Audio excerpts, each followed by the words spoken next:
question that you would customarily give. Thank you. I had asked him what he was charged with. He told me first-degree murder.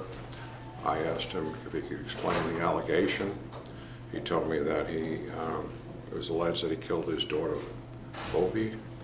I asked how that happened. He said how she passed. He said drowning. And then I asked him how did they connect him to the crime. He said a cop saw me do it. Okay. I'd asked him then the possible penalties. He told me life in prison or not guilty by reason of insanity, and that the death penalty had been taken off the table. I asked him then about the adversarial nature of the proceedings, in particular what the role of the judge was, and he told me act as a referee, keep order in the court, supposed to be neutral. And then asked him about the role of the defense attorney. He said to defend me and to protect me from the state side.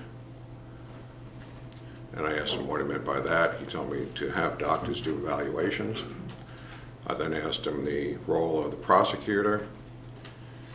He said get a conviction and work with the defense in some areas in the court, in particular as far as working at a plea deal. That was my understanding. I asked him to provide the definition for the terms not guilty. He told me there was no conviction. Guilty meant that the person did it. No contest.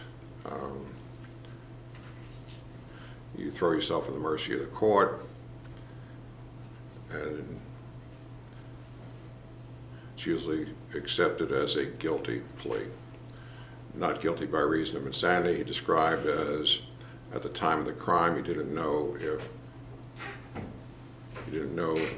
right from wrong.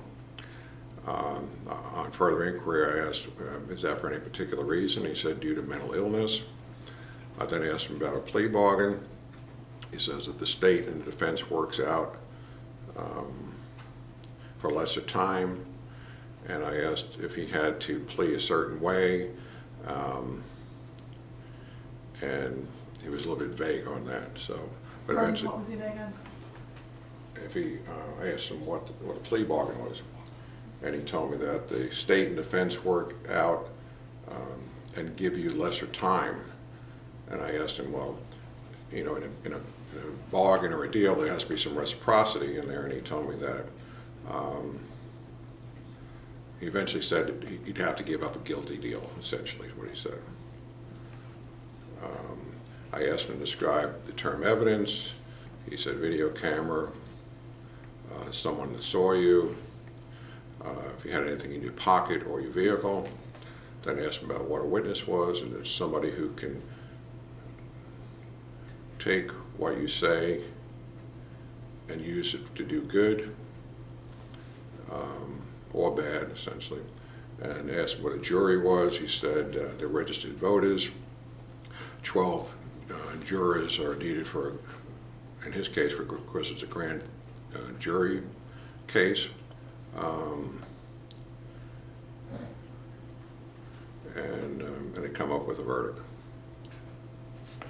That's pretty much it as far as appropriate courtroom decorum? Yes, ma'am.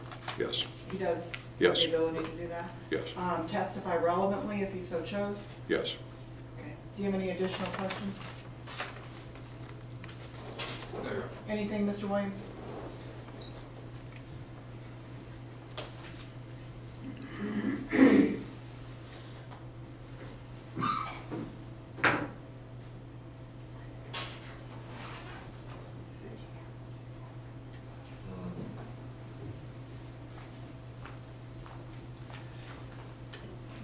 Doctor, before you began your evaluation, were you able to review a videotape of a court appearance yesterday where defense counsel advised the court of the areas that the defense team was concerned with Mr. Jonchuck's statements and?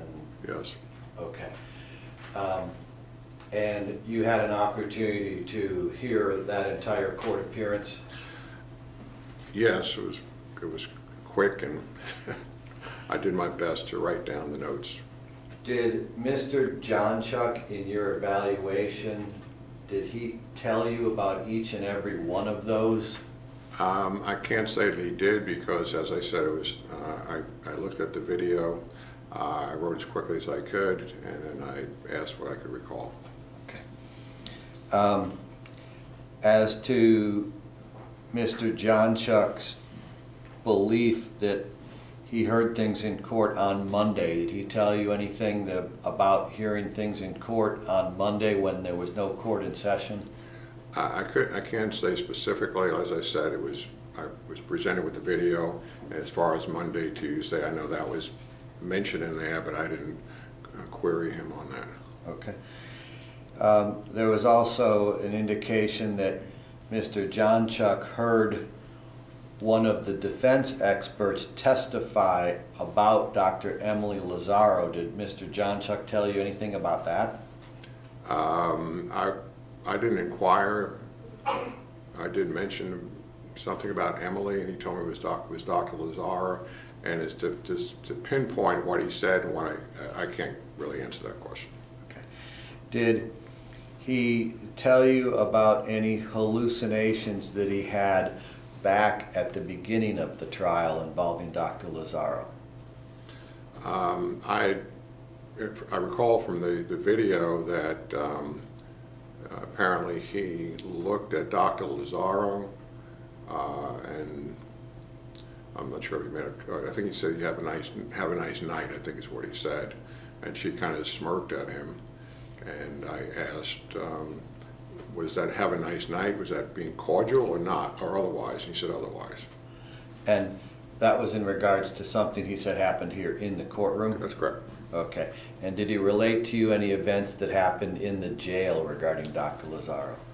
Yes, he said that he's in a one-man cell and that he heard a voice outside the cell which he identified as Dr. Lazaro, and that person had made comments, I think something to the effect about it, if I may.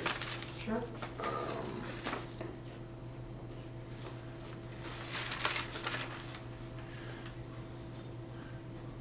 He told me initially it was directed at himself and his daughter, and then subsequent later on he said it was just at him, but said something to the effect, "You're going to burn in hell if you don't die."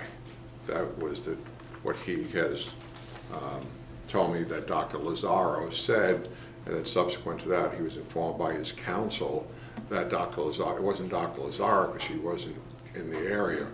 So he does state that he did hear that statement by somebody.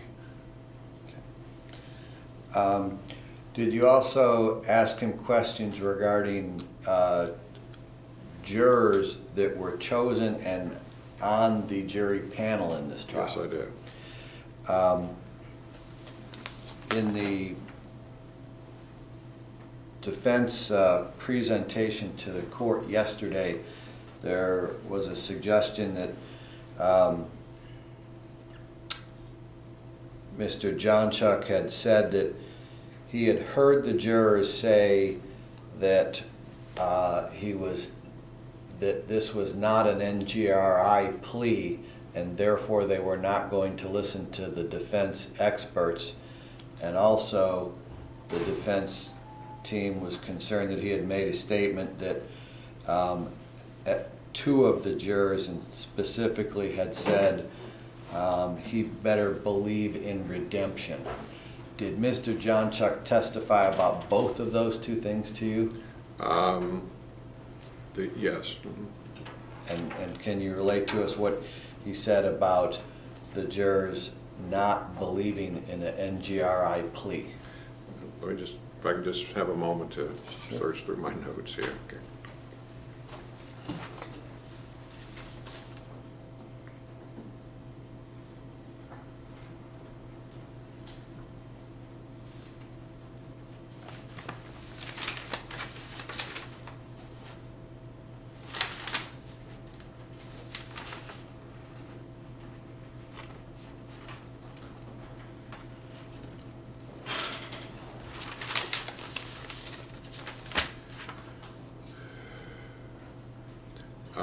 I'm gonna have to, on that one with the NGI, I can't seem to find my notes on that particular one, but on the other one with the two jurors, I asked him if he could tell me where they were seated and if they were white males or females or what have you.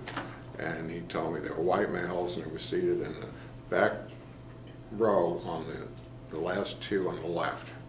Okay, And we went over that. And so he was pretty adamant about that. all right. And as to the NGRI plea, your notes do not reflect I'm not finding if he said or anything I on know we that? talked about it, but Okay.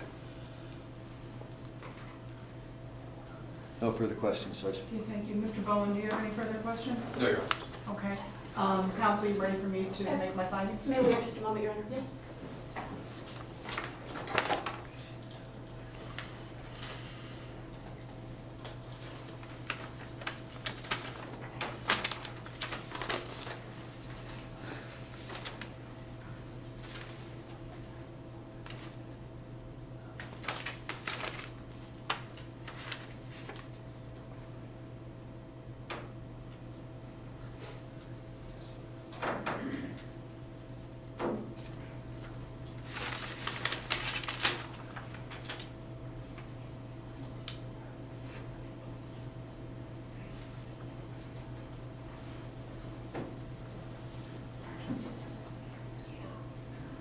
Your Honor, may we ask the court for a recess so we can talk a little bit before the court makes its ruling?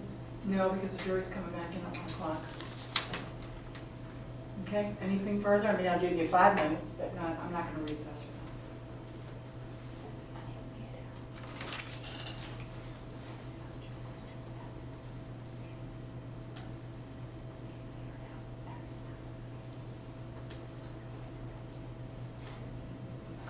If you have anything you need to put on the record right at 1 o'clock, that's fine.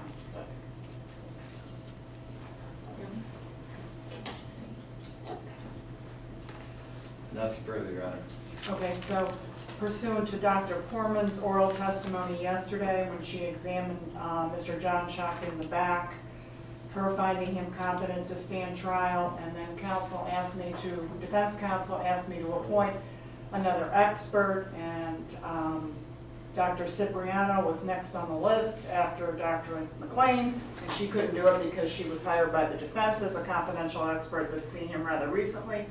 Pursuant to Dr. Cipriano's testimony that he's competent as to all 6 statutory criteria, I will find him competent to stand trial. The undisputed testimony from the 2 experts is that he is competent to stand trial. Anybody require anything further right now? I'll do an order to such effect, and we'll start the trial at 1. And I believe Dr. Otto will be on the stand, and Ms. Manuel will do her further direct. Is that correct? We haven't really had lunch. Can we have a little bit more than one? How much do you need? 1:15? Yeah, okay. Thank you, Judge. I agree. Well, and can Dr. Cipriano be excused? We don't, Yes. he's done, right? Right. Correct. Okay, Dr. Cipriano, you're excused. Thank you you. very much for stepping up to the plate there, okay, thank you. okay? Kind of like the emergency room. Got to do it now. Thank you. All right. We'll be in recess till 1:15 for the courtroom call.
now back in session.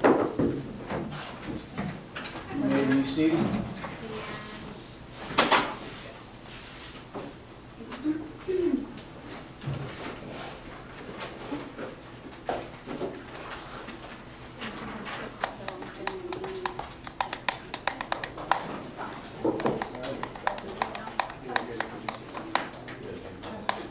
Should we put Dr. Otto on the stand? Thanks. Yeah, we can put it Yeah, on. let's put Dr. Otto on the stand, please.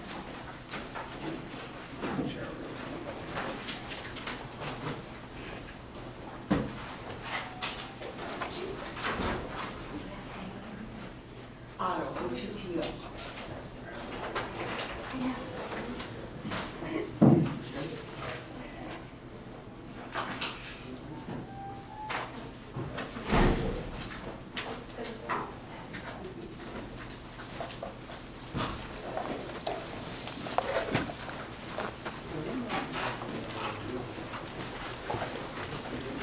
Good afternoon, Dr. Otto. Just a reminder, you're still under oath from previous testimony. Thanks so much.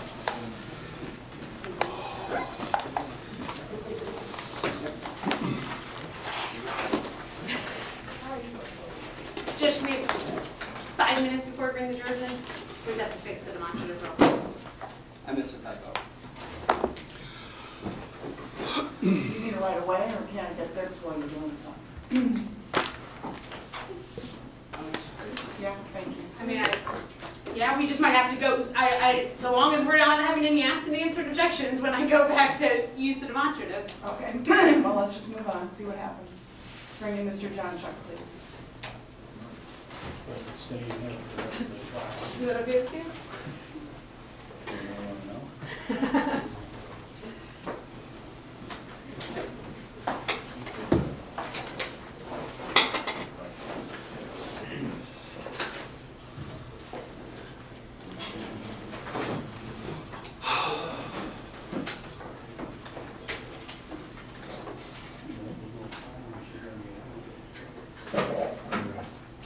She might not want to get up.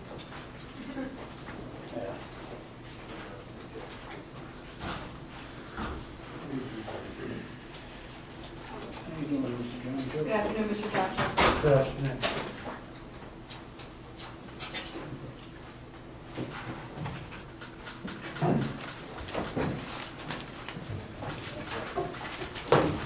Everybody ready for the jury? Yes, yes. Let's bring them in, please.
Hello, Dr. Burson.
slept in, didn't you?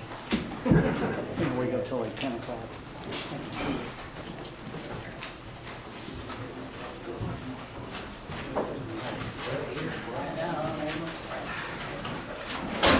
First thing, everybody's cell phones are off, correct?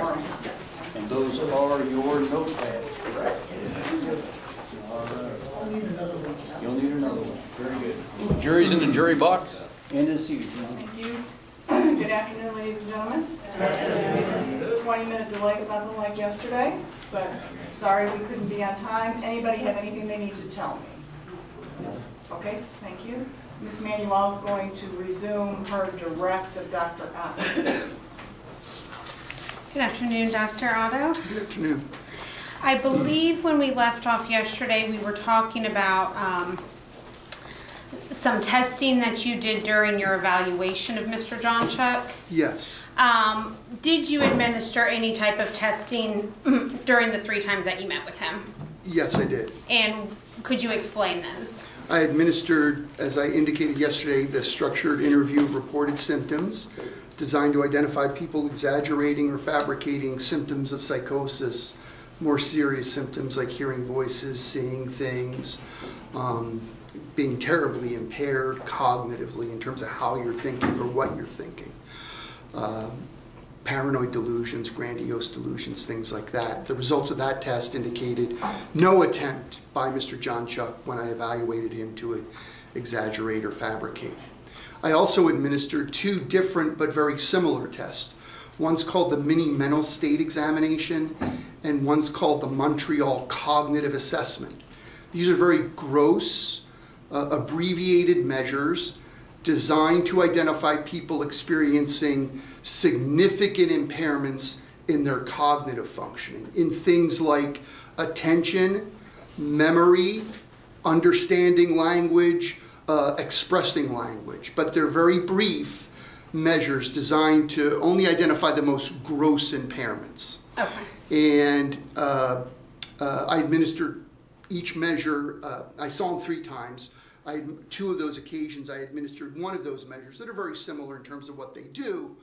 During my first meeting with Mr. Jonchuck, there were some indications that his attention and concentration was impaired.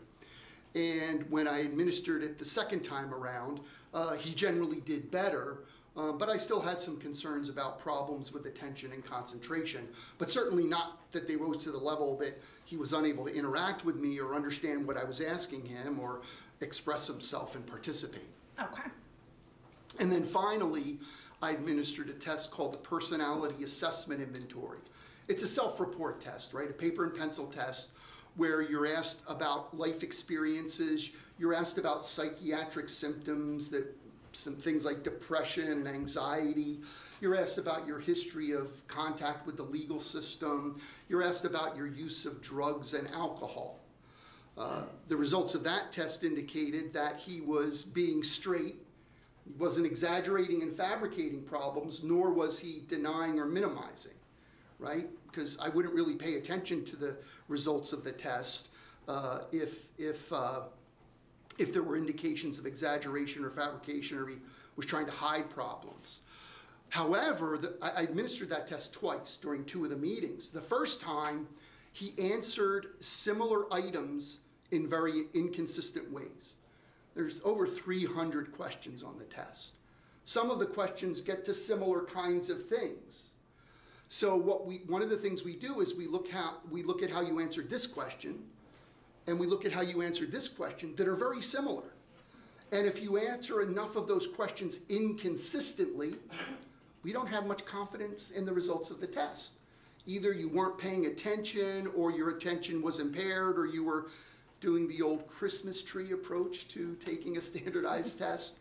So in any case, the first time I administered that test, I didn't even bother to interpret the results because there were indications that he just wasn't responding consistently. I asked him about that. Okay. When I saw him next, he said, well, if you remember, doctor, you sort of administered that test at the end of the session, and I was pretty distressed and distracted and upset. Maybe that's the explanation, but I promise I was trying my hardest. So I said, let's give it another try. We gave it another try. he answered the items in a more consistent manner, consistent enough so I had confidence that I could look at the test results and make sense of them. No indications of exaggeration or fabrication, no indications of denying problems.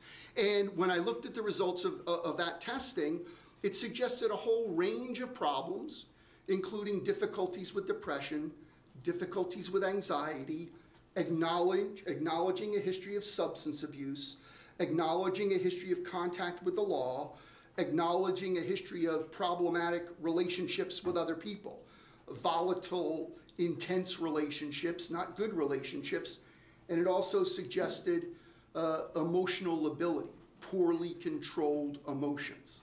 Now, keep in mind, that test tells me mostly about how the person's doing as he sits in front of me. Some of it also, of course, gives me information about the past, like whether you've ever abused drugs or whether you ever abused alcohol or whether your relationships have been a problem for you in the past. So all of that is descriptive, I think, but it's important that I put those results in context. Those test results told me primarily about how he was doing when we were meeting, not about how he was doing years before on the evening of the offense.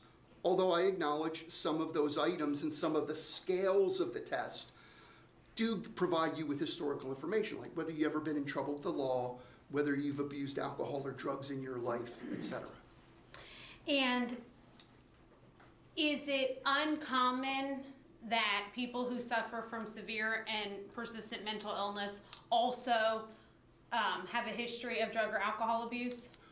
Many people with severe and persistent mental illness also have problems with substances. We have a word for it. Sometimes it's referred to co-occurring disorders. A substance abuse problem along with schizophrenia, a substance abuse problem along with something like manic depressive illness, a substance abuse problem along with serious problems with depression. That's not uncommon at all. What about, is it common for people with severe and persistent mental illness to also have problems, volatile relationships? Some people with severe and persistent mental illness have volatile or very problematic interpersonal relationships, but not all of them, for sure. That in and of itself is not an indicator of severe and persistent mental illness.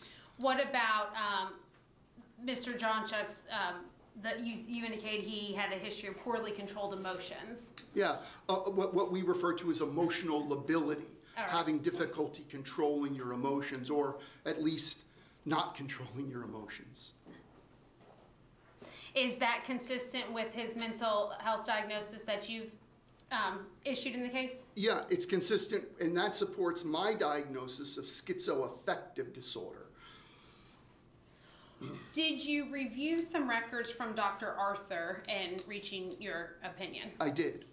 And the records that you reviewed, about what years are we talking about there? If I remember correctly, but I'm just going to verify by reviewing my report, I believe Dr. Arthur treated Mr. Jonchuck between 2011 and 2013. April 2011 through December of 2013. They were the records I reviewed. Now, so that's about a year and a half prior to our date of offense when he stopped seeing Dr. Arthur. Why would you, I'm sorry, no? About a year and a little. Okay. Why would you review those records and forming your opinion?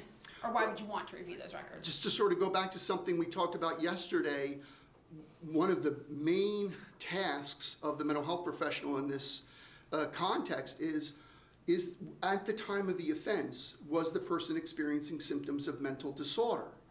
And so I'm trying to make sense of whether that was the case, and any kinds of records indicating treatment or an absence of records suggesting no treatment is relevant to making sense of whether the person might have been experiencing symptoms of mental illness at and around the time of the offense. For example, if someone lived their whole life completely healthy and they do something very terrible and very criminal, and they say, oh, I have a mental illness, I have a mental illness, we're a little more suspect than if a history of documented mental illness was well established before then.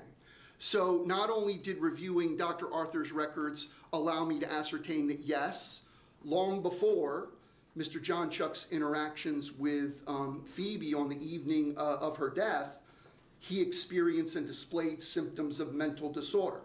Doesn't prove that he was experiencing symptoms of mental disorder when he put his daughter over the bridge, but it's relevant to understanding that. And it also gives me some insight into the kinds of problems and the kinds of symptoms he's experienced in the past and might well have been experiencing on the evening of the offense.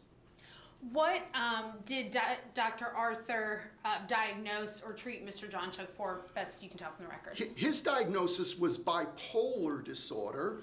In the old days, that used to be called manic depressive illness. And that's characterized by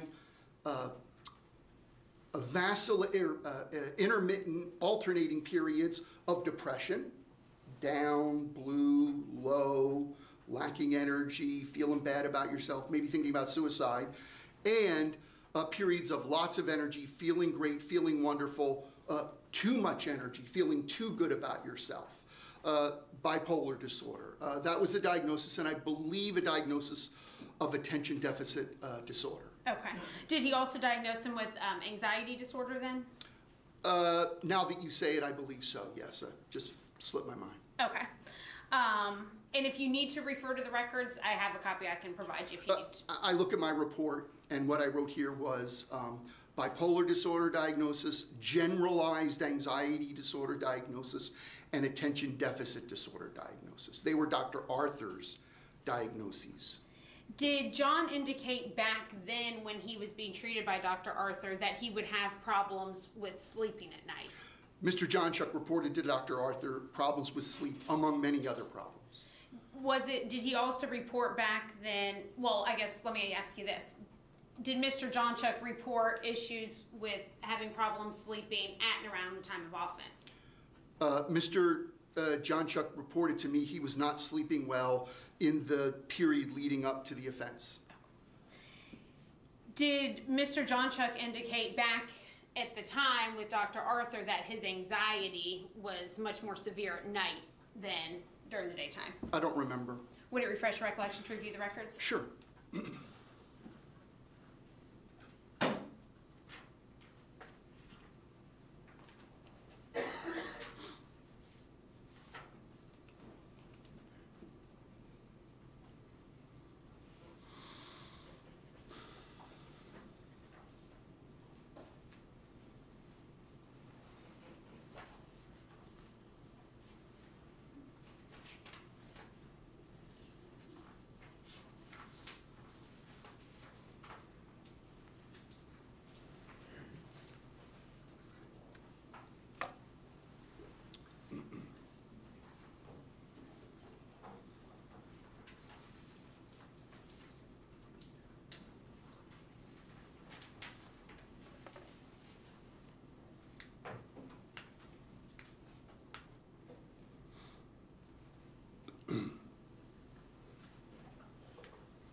May I finish the witness, Judge?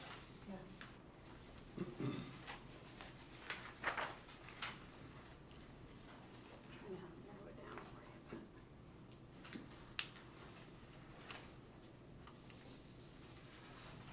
you. Could you repeat the question? I'm sorry, did Mr. Jonchuck indicate back when he was being treated by Dr. Arthur that his anxiety was worse at night? There's a note here on the first page referencing that, and I remember reading that now.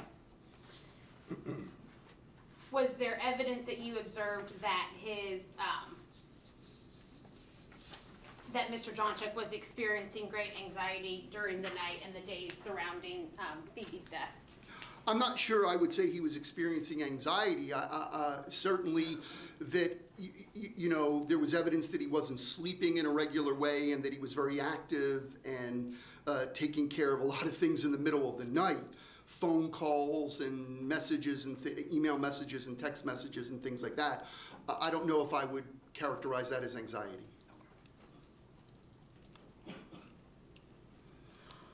Were you able to determine if John stopped taking his psychiatric medication at some point prior to December, January 2014, 2015? I think I was.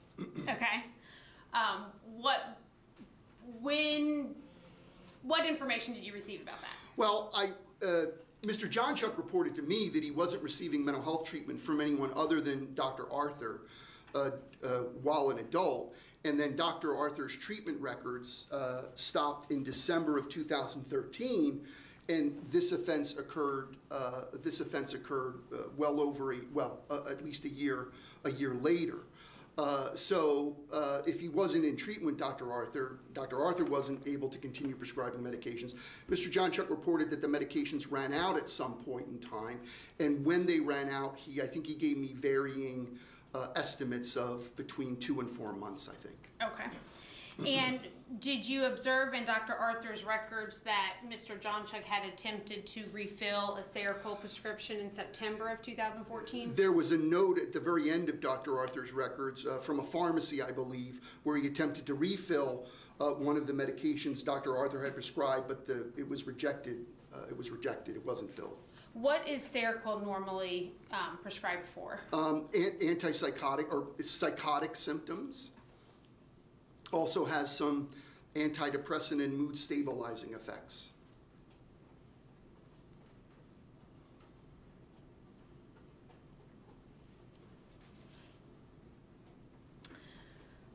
When you met with John, did you ask him what happened? Yes. How do you go about getting that information? Do you start with very specific questions, general questions? Explain that to us. Well, the way I do this and the way we recommend we do it in our training at the university in terms of how to go about doing these evaluations is that you start, one, let the defendant establish when he or she believes it's important to start. Do we need to start a week before this all happened, or maybe it's 2 months? So we initially let the defendant set the context in terms of where we start, okay? Because their perspective may be important.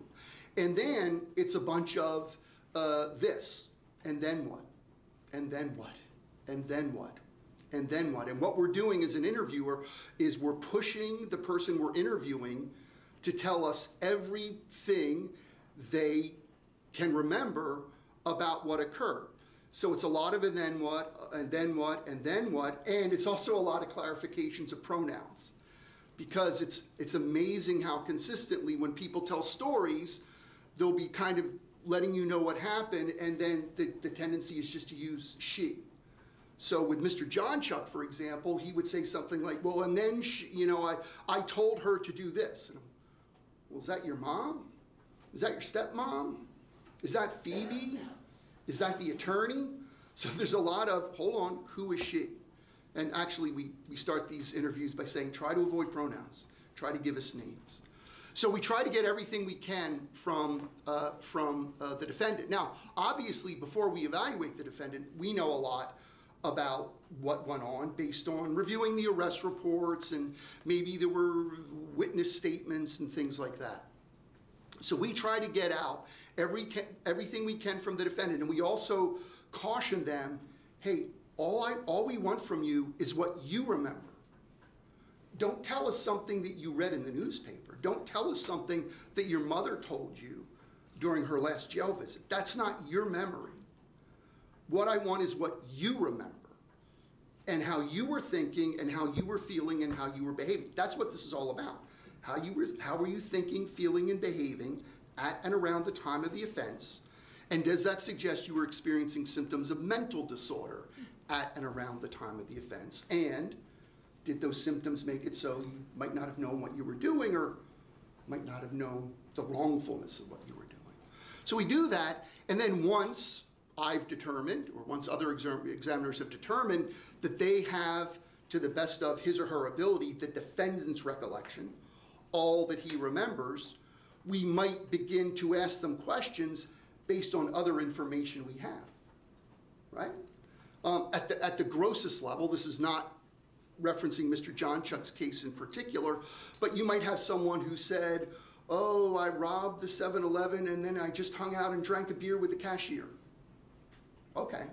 Well, that's interesting because the cashier, when she wrote up her statement, she said you robbed the 7-Eleven and then you ran out as soon as you saw the police car show up. That's a little different. Help me understand grandiose delusions, and what we know is those symptoms can impair people's ability to perfectly encode and then at a later point in time perfectly remember what happened. So all those factors can go into limiting someone's memory for what occurred and affecting the accuracy of what they report. One of the ways that people routinely deal with the challenge of memory is they write stuff down, right? That's why police officers write reports, because it's fresh in their mind, right? That's why I take notes. Most defendants don't write down what happened right after they were arrested. So that's an ongoing challenge. And most of us in our everyday lives don't write down what happened after a significant event unless it's a very meaningful event and we're told to do that. And that helps our memory. Gotcha. So when you asked generally for John to kind of tell you when did this start, or where was his start point, or what was the first thing that he kind of directed you to? His starting was in the weeks leading to the offense. And what he shared with me was he shared this increasing focus on religious issues. And one of the first things he mentioned was his stepmother's Swedish Bible that you've heard repeated references to, that it was knocking, that it had special meaning. He became very concerned about his well-being, the well-being of his daughter and his family. And that was sort of the evolution of what occurred. That's where it started from his perspective. That actually was consistent with deposition testimony of his father and deposition testimony of his mother. I reviewed those depositions. I believe they testified. My recollection is both of them remembered changes in Mr. Jonchuck's behavior. I think they both said 2 weeks before the offense, which would put it to maybe the third week of December, if my math is correct. Did John bring up to you a fight that he had with his mother in the middle of the night?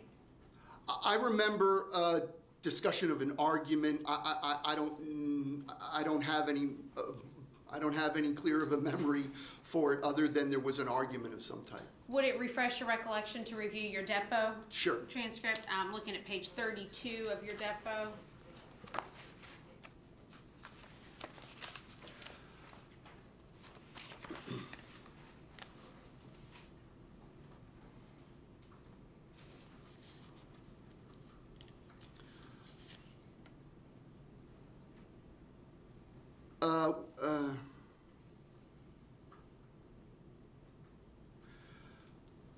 Well, I know I testified to the fact that he said that he woke his mother up and told her that he could read her mind. I remember testifying to that fact, but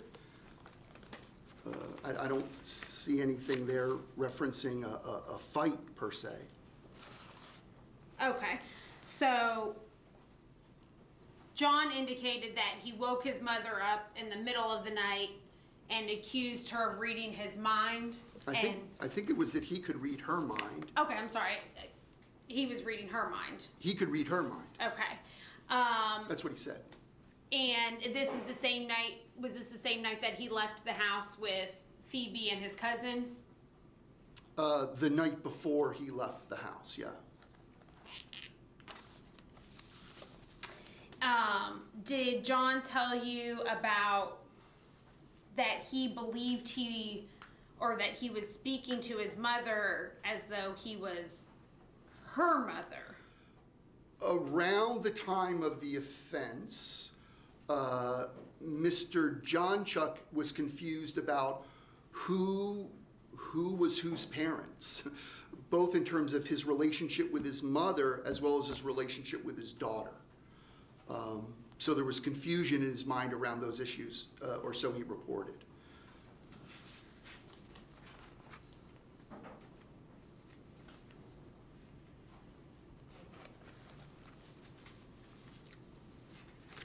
And I'm just looking at my notes to see if there were other, yeah. So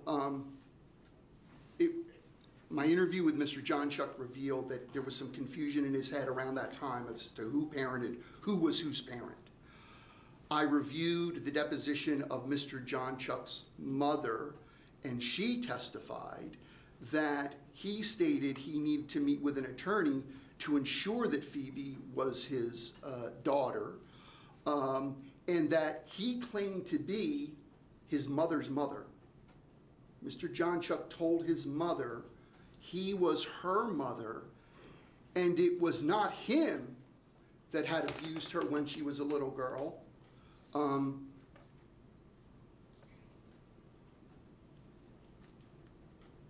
Even though he was his mother's mother.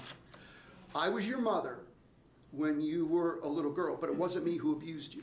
That's what his mother testified to in deposition. So confusion in a few fronts about who's parenting or who's parented who.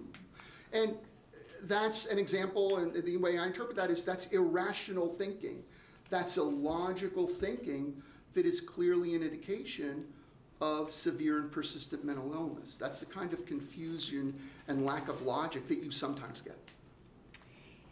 Then did John go on to explain, I guess best he could, or the events of January 7th up until and shortly after his arrest? Yes. Were there any inconsistencies in what John reported happening and what you were able to ascertain happened according to all the collateral sources? Yes.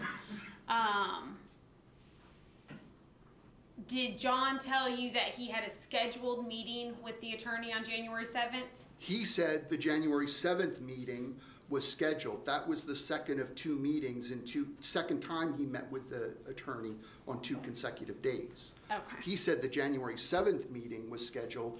The attorney said the January 6th meeting was scheduled.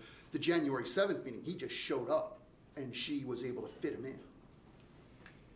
Did John tell you that Officer Vickers had activated his lights to initiate a traffic stop prior to John pulling over?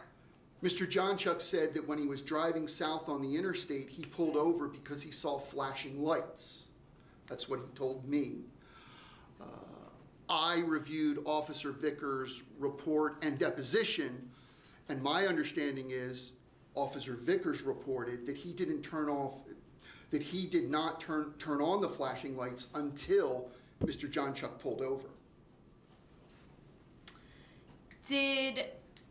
Was Mr. Jonchuck able to explain to you the path that he traveled after leaving the bridge?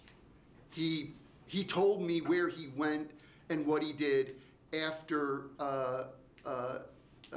he dropped Phoebe over the side of the bridge, and that was contradicted by police reports. Okay, so did he indicate that he got to, well, what did he say happened when he got to the toll booth? I remember he said he got to the toll booth and there was a bunch of smoke, but he ultimately he made a U-turn, is what he said, meaning he never got over the Sunshine Skyway. That was his report to me. And I think it's pretty clear from the law enforcement records that he did get over the Sunshine Skyway and to I-75. Did Mr. Jonchuck report to you that after he was finally stopped by the police, that there was a period of time that he was unconscious? He told me he was unconscious, but the police did not, in their reports, did not describe him as unconscious or passed out or anything like that. They described him as sort of sitting there with his hands affixed to the steering wheel. Did he indicate that he was taken to some sort of warehouse? He reported being questioned in a warehouse, but I believe it ended up being some satellite or the office of the Manatee County Sheriff's Office, based on my review of other records, collateral documents, the law enforcement investigation. Did he tell you that he was laughing insanely when he was at that warehouse or police station location? They were his words, laughing insanely. Did you have an opportunity to review the video from there? Well, so for part of the time that he was at this facility, at least part of the time, he was video recorded and audio recorded, and I did not see him laughing. So it seems contradictory. Inconsistent.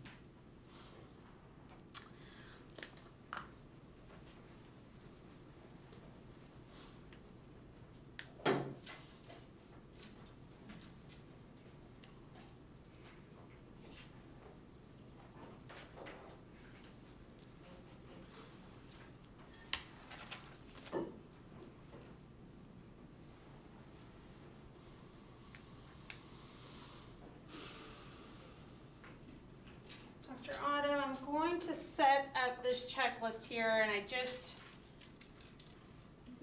we've talked about certainly in depth your opinion and your, that's backwards, and your belief, not a professor, and your belief that he does suffer from mental disease or defect.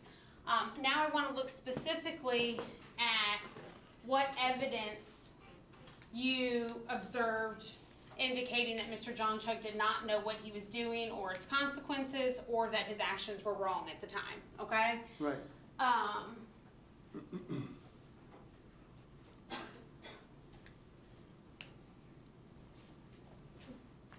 Do you believe he was significantly impaired by delusions or psychotic symptoms that would affect what he was doing and did not know whether it was wrong or not? Yes. Could you give us some examples? Well, in terms of the delusions he was experiencing, I think he was paranoid. He believed his daughter was possessed. He believed, remember, she's chattering and putting her hand on the Bible. He had to get her baptized quickly, and he pursued an exorcism. Okay? He believed his daughter was possessed. He believed the world was coming to an end. He believed there was an ice age coming. He believed Michael the archangel, who was primarily responsible for protecting us from the devil, had fallen. Terrible things were going on. I submit to you that these are delusions. These are fixed, false beliefs. They're not changing. They're fixed. They're false. They're inaccurate. None of that was true. And they're his genuine beliefs, and we'll attribute them to a mental disorder and call them paranoid delusions. He had grandiose delusions. He was God or the Pope, depending on who he was talking to and who he was interacting with. If his attorney... Can we approach? Yes.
sure if you had finished that one or not. What I said was, I think there were paranoid delusions. I think I Gotcha. listed them. I said, I think there were grandiose delusions. He was either God or the Pope, depending on who he talked to and how they responded to him.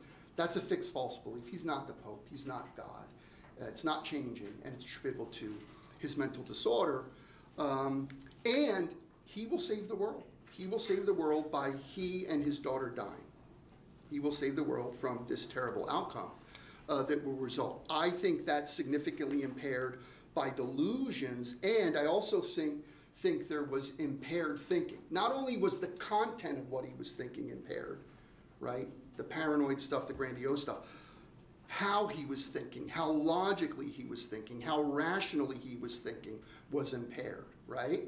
So, for example, if you remember earlier in the day, his plan is to get baptized. He and Phoebe will get baptized at the church, and then his next response is, well, how about if I leave Phoebe here with you, Ms. Torres? That's illogical, that's irrational. At one point, he returned to one of the churches with his stepmother to prove she was still alive. That's irrational. And obviously thinking you're going to save the world. Obviously thinking you're going to save the world by putting yourself and your daughter over a bridge is irrational. Was there anything about his driving pattern on the way to the bridge that was evidence of him not knowing what he was doing or the consequences or wrongfulness? I thought this was significant, right? Obviously, you know, my opinion is that Mr. Jonchuck was very impaired by symptoms of mental illness, and that is largely what's to account for his behavior. If you have, I don't know everything you've heard. If you haven't heard it, you may well hear it. Some people may argue that he simply just wanted to kill his daughter. He wasn't impaired. Okay? Okay, well, let's think about that. My review of the police reports was that he was observed speeding and running a red light in Tampa. Okay? Now, what I'm thinking is if you're going to do this, and let's say you want to avoid detection, let's not speed. Let's not run red lights. If we're fully intact and everything's going fine. Then he comes to the attention of Officer Vickers, at least my reading of the arrest reports.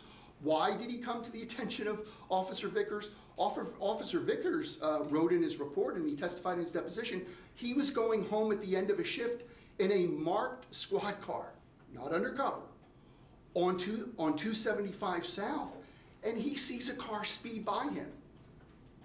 Okay, well, let's think about this, right? So one explanation is you just decide you're going to kill your daughter and get back at people, all right? Maybe avoid detection. Maybe avoid detection. Speed by the cop, right? Draw attention to yourself. Get him to pull up behind you. So I think that's significant. And just, I mean, just the kind of recklessness of driving those rates of speed suggest impairment. Once he stops at the bridge, was there any evidence on the bridge to support that Mr. Jonchuck did not understand the consequences or the wrongfulness of his actions? In my opinion, yes. And what would that be? Mr. Jonchuck ultimately got out of the car, and the officer at some point pulled his weapon and trained it on Mr. Jonchuck and gave him commands. Mr. Jonchuck did not follow those commands. Risking being shot, I think anytime an officer points a weapon at you, it's a fair assumption that you may be shot, at least if you're thinking logically, at least if you're thinking rationally. So he had an officer directing him to do things with a weapon trained on him. He ignored all those directions, I think it's fair to say. But that's not all. Then he took his daughter and in front of the officer threw her over the side of the bridge, right? Right in front of the officer. That doesn't prove that he didn't know what he was doing or didn't know what he was doing was wrong. But you have to ask yourself, if you were all together, if your plan, you were completely healthy and your plan to get back was to get back at someone, is that how this would play out? Is that how this would end up? Did you observe any evidence from Mr. Jonchuck leaving the top of the Dick Misener that would suggest he did not know what he was doing or the consequences or that it was wrong? Well, he drove off. Now, one way to interpret that is he fled the scene. He committed a crime and he fled the scene. Therefore, he knew what he did was wrong, right? Okay, that's one explanation. The other is he continued traveling south to avoid the ice age. I don't know what it was. And does the fact that he calmly got back in his car and drove the scene, does that suggest whether he knew what he did was wrong or not? I don't know. I don't know. So should I check evidence for departing the scene or no? I don't. You and every juror can take my opinion and my observations as they want. Okay. Well, was there anything, did he ever use any aggression or active defiance towards the officer as he got back in his car and calmly left the scene? The officer did not report.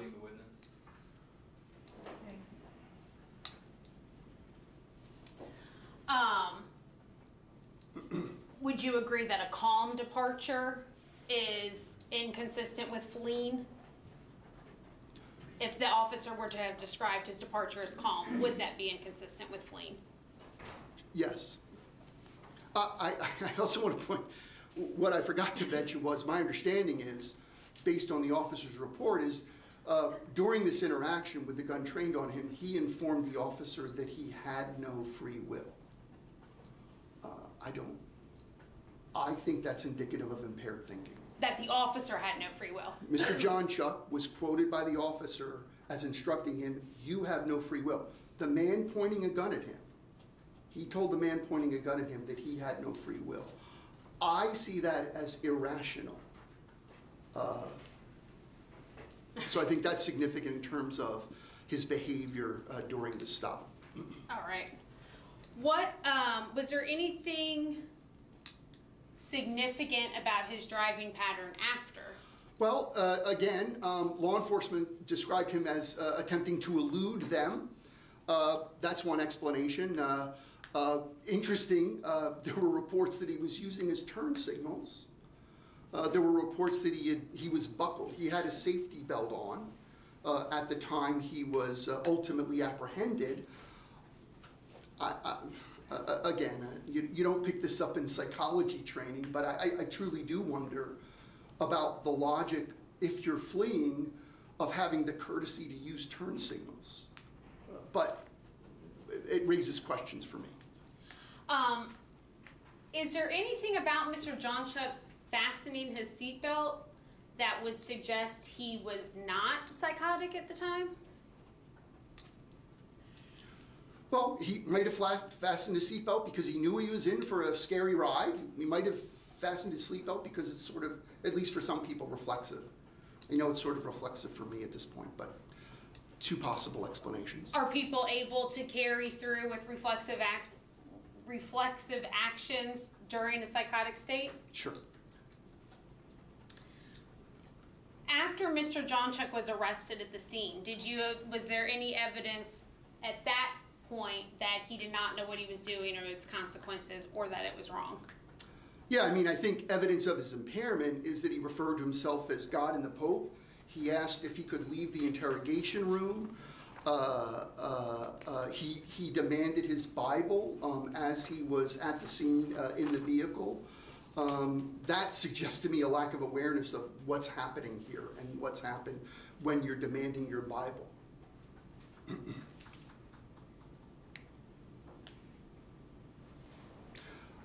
And I believe it was either when he was being transported after the initial apprehension, I believe it was after then that he asked to be delivered to Babylon. It was either then or at another time he was being transported that evening. And I would suggest that a request to be transported to Babylon is indicative of impaired thinking. What about a request to go to the airport? Yeah, I know that request occurred later in the evening, what I believe to be his final transport, and I would suggest that if after you put your daughter over the side of the bridge, you're in custody and you ask if maybe the officer would be willing to drop you off at the airport because you have things to do, I think that suggests a lack of appreciation and understanding of what you did.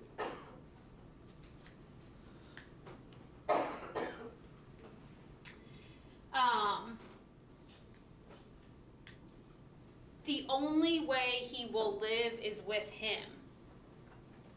Any idea what that means? No, Mr. Jonchuck tell you about that statement? I don't think so.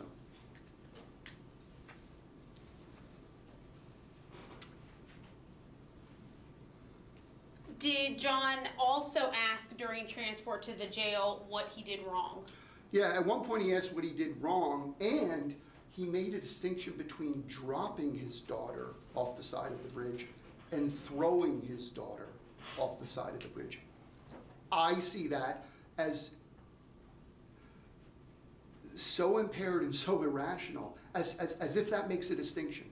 As if that makes a distinction in terms of the law, as a non-lawyer at least.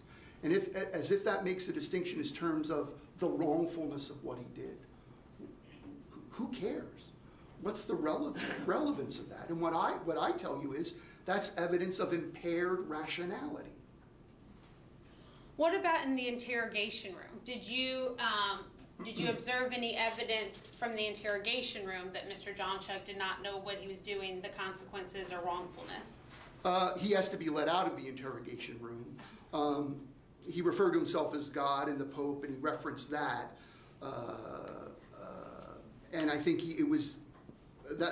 that's all that comes to my memory regarding those issues.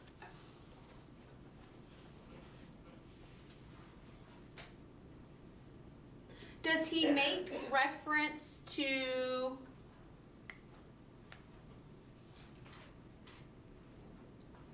do you attribute any significance to the one comment that John said, Phoebe was my daughter, or she was my daughter? I think it shows some appreciation that she was dead. I think it shows some appreciation of that, sure. Could it be showing some appreciation that she's now a demon or now an angel or something to that effect? Objection, this is leading. Sustained.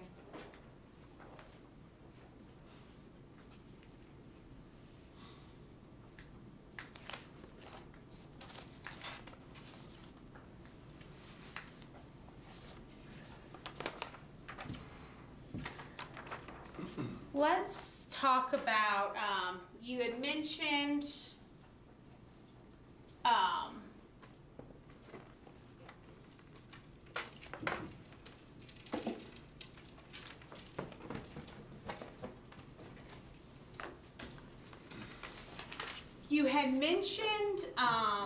that John had expressed some belief that he and his daughter both must die.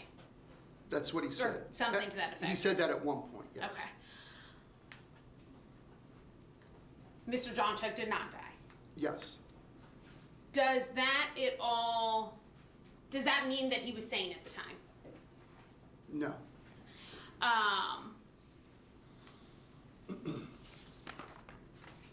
Does that make sense? Well, it's inconsistent with, at least at one point, what he said his belief was, but this is the challenge. Most people are lucky enough never to experience symptoms of severe and persistent mental illness, the kind like Mr. Jonchuck has. And I think it's difficult, even for mental health professionals who interact with people like this all the time, to really experience it and know what it's like. The best way I try to make sense of this, and what I try to tell people when I've been involved in training contexts in the past is to try to really get an appreciation for what it's like. I think maybe the closest those of us come without severe and persistent mental illness is when we're dreaming.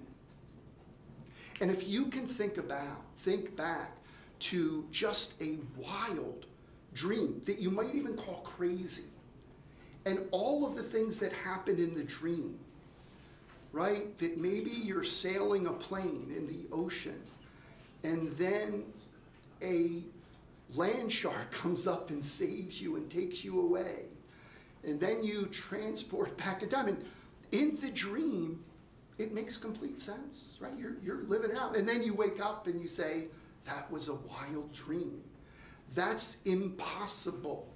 That's irrational. That could never happen, right? So what I say is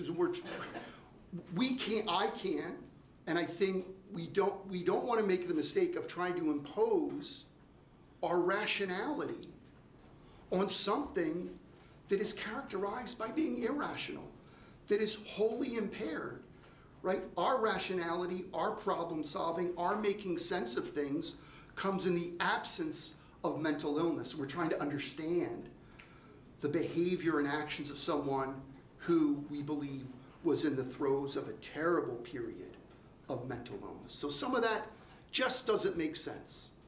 And that's the nature of mental illness. And in terms of trying to maybe get to it and appreciate it, maybe, at least how I get there, not having had that experience myself, is trying to think about how real things can seem in a dream, but how completely devoid of logic and rationality they can really be. Now, I believe you you had testified that psychosis doesn't just come and go real quickly. What about the severity of some of the psychotic symptoms? Do those fluctuate? Yeah. Well, what I would say is that the symptoms wax and wane. They get worse and they get better. What makes them worse? Maybe if you stop taking your medicine. Maybe if you run out of medicine. What makes them worse? Maybe if you start drinking a bunch of alcohol. What makes it worse? What if you're very, very stressed and there's a lot going on in your life? What makes it worse? What if you don't sleep for a few days? So the symptoms that anyone with severe and persistent mental experiences, the symptoms they experience can wax and wane in terms of how severe they are, depending on what's going on in your life, whether you're getting effective treatment, all kinds of things. But they don't just turn off, they don't just turn on, like you might see in a bad movie.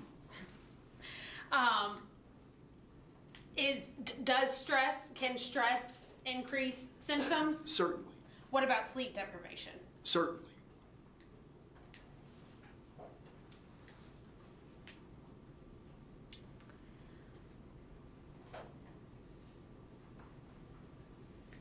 In the interrogation room, there's periods of time where Mr. Jonchuck is just sitting there, and sometimes where he's answering questions.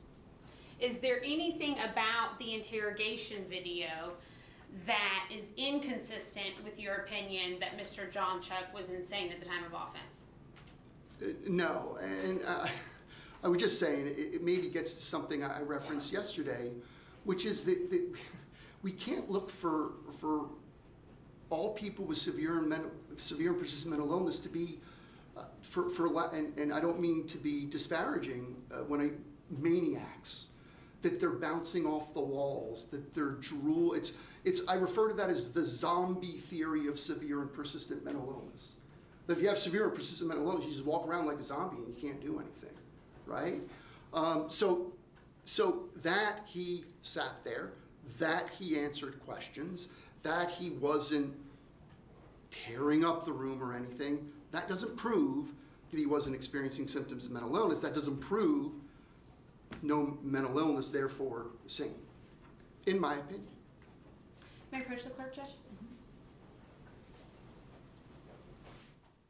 Dr. Otto, I'm showing you what's been introduced as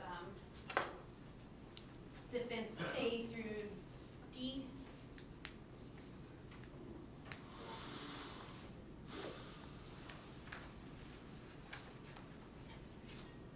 May I approach with this, Judge? What is that? Defense exhibit 8A through 8D, previously introduced. I want you to take a look at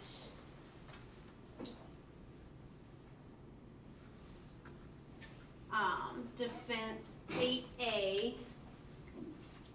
If you just take a moment to look at that, I'm going to ask you what that is there.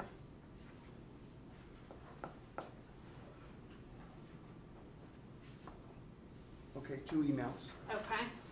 And the date of the email that Mr. Jonchuck sent, what's that one? Mr. Jonchuck sent an email to Ms. Torres on August 25th, so the email indicates. Okay. August 25th of 2014. And then I'm showing you also 8C.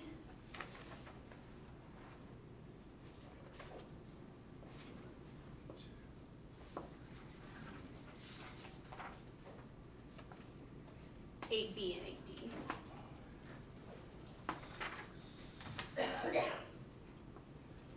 This looks like 7 or 8 emails Okay. transpiring between Mr. Jonchuck and Ms. Torres on January 7th, January 1st, December 31st. So they're kind of the second, when they started having contact, leading up to Phoebe's death. All right. Right. And is there anything so it looks like, did Mr. Jonchuck send an email on January 2nd at 1:14 in the afternoon? That's how I interpret that. Here's an email from Mr. Jonchuck to Ms. Torres on January 2nd. Could you read that email?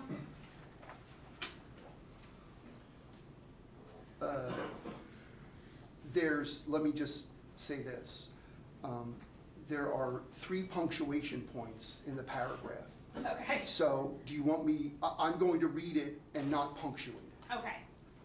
Unless there's punctuation. Yeah. Gotcha. Go ahead. I'll take the punctuation cues.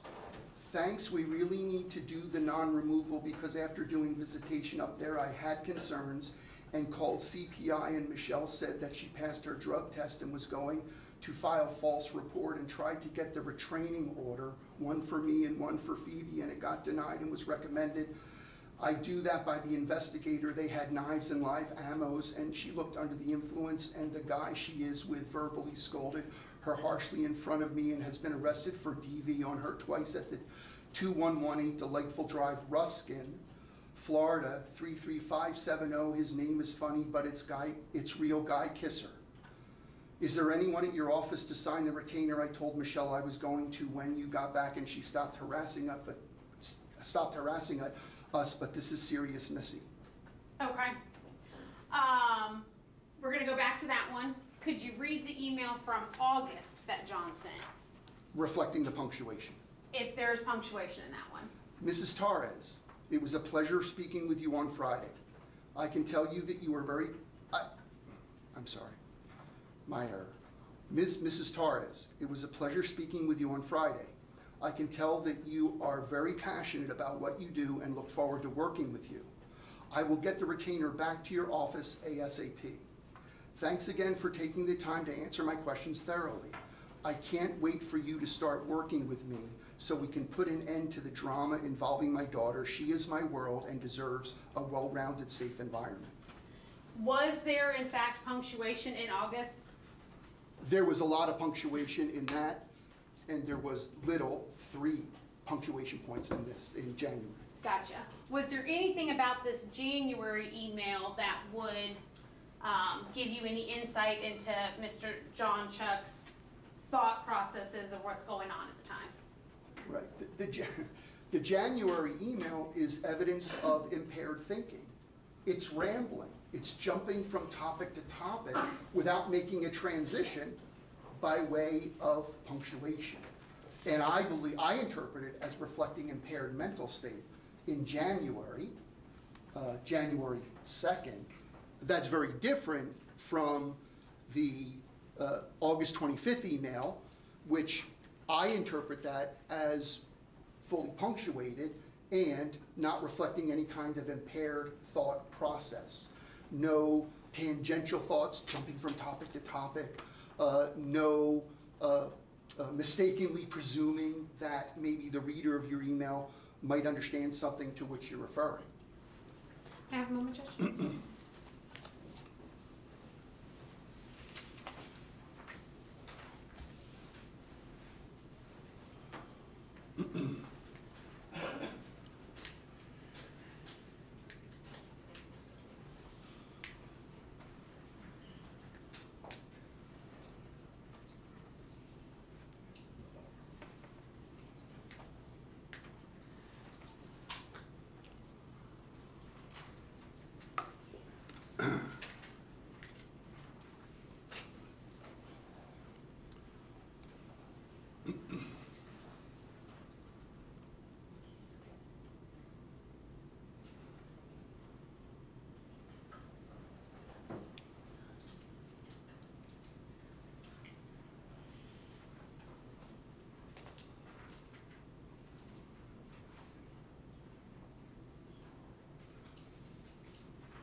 think I have about 5 more minutes. I'm not sure how. Is 5 more Either minutes, way. you good to go? Okay, thank you, go ahead. Dr. Otto, did Mr. Jonchuck tell you about calling a press conference that day? Yeah, one of the things he said he did was sometime around the church visits was that he called a news station with the intention of holding a press conference. Exactly what he was going to announce at the press conference, I don't remember, but he specifically said he called a TV station with the intent of holding a press conference. Were you able to verify in the phone records that he had in fact called Fox 13? I was subsequently provided with phone logs indicating a call from his phone to Fox 13, a local station. Okay.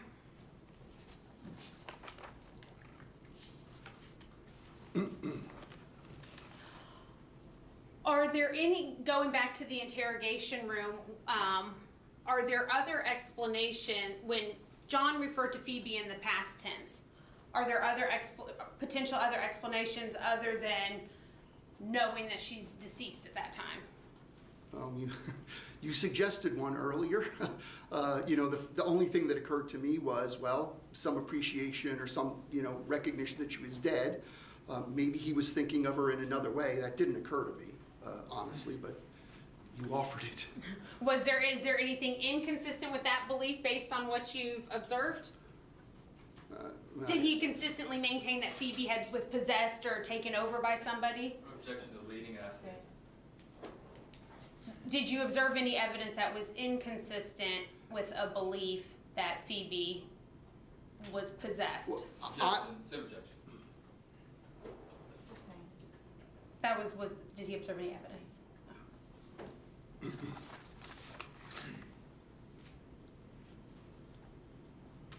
Did you review the state hospital records? Yes.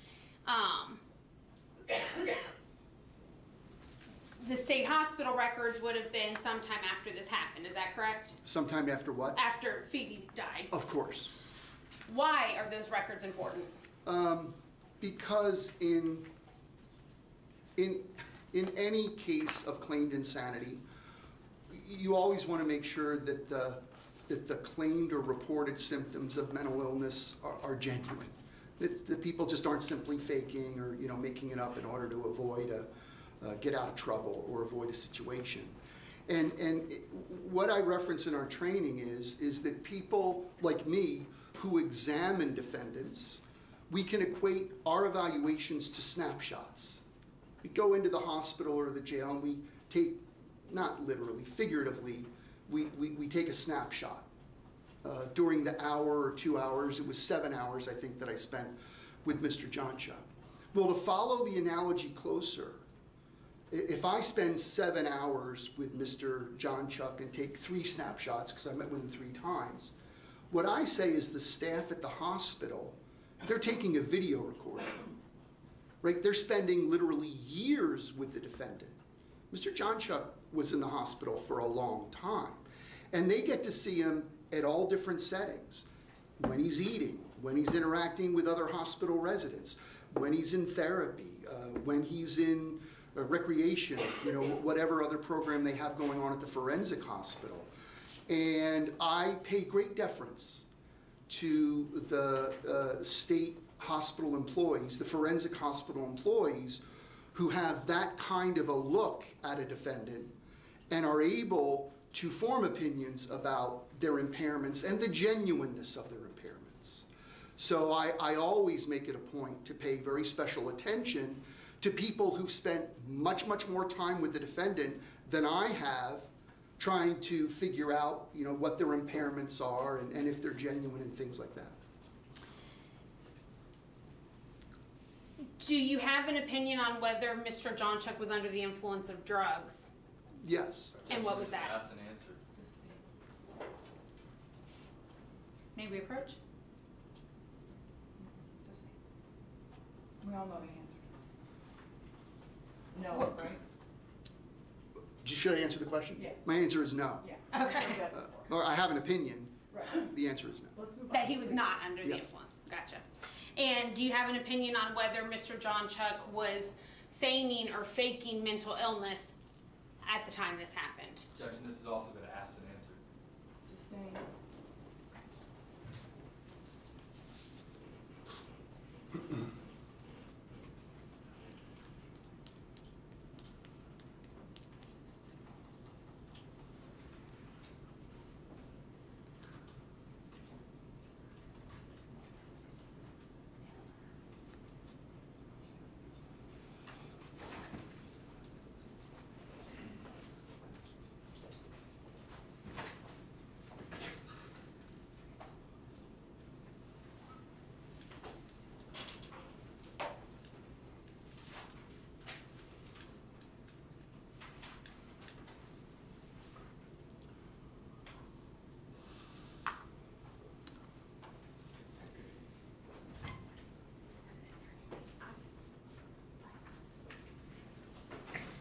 your opinion ever changed on whether Mr. Jonchuck was faking any symptoms he exhibited at that time? No. I have nothing further. Okay, ladies and gentlemen, we'll take a break, especially for everybody, and we'll reconvene at 2:45. Please pass on the chairs. Thank you for your cooperation.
folks.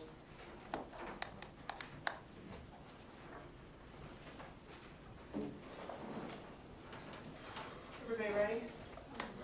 Yes, ma'am. Okay. Are you doing the cross, Mr. Baldwin? Yes, ma'am.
Okay.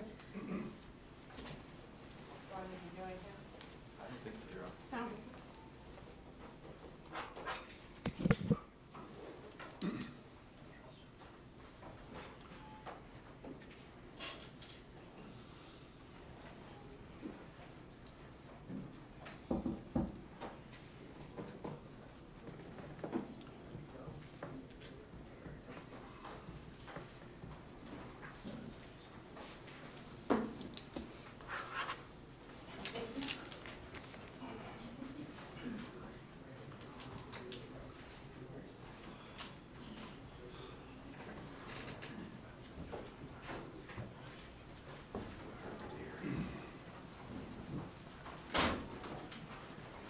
All the jurors in the jury box and seated, Your Honor. Thank you, Deputy. Mr. Baldwin, you may proceed.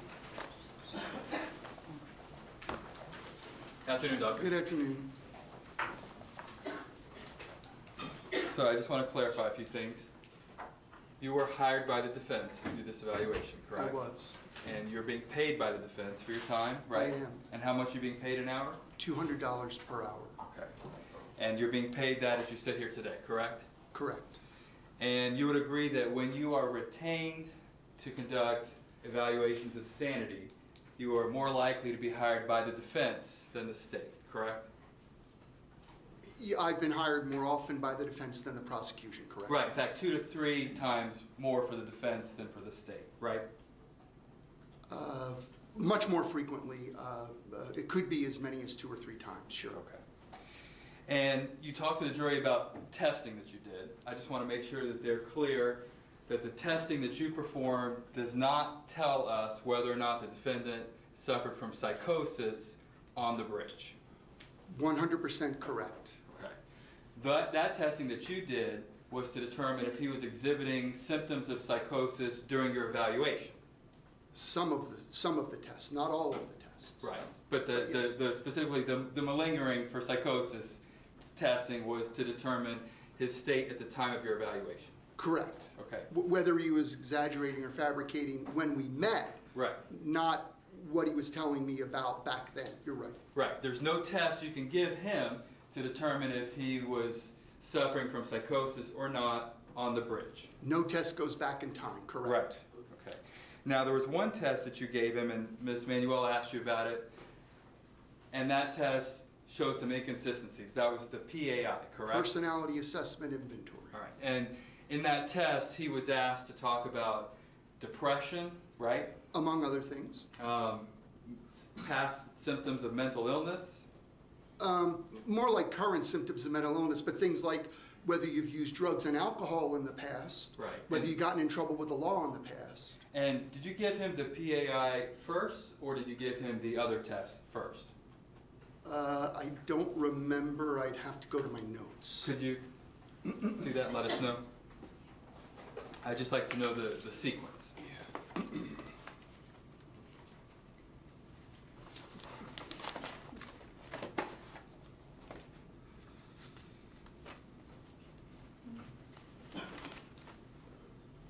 Just gonna pull them out.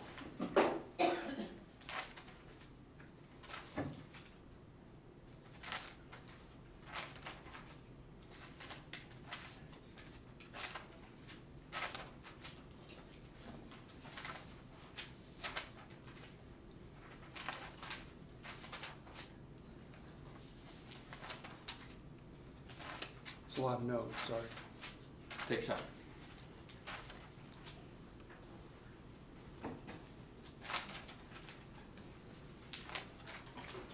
My first contact with him, I didn't give him either of those tests. Okay. Okay, so remember, I met with him 3 times.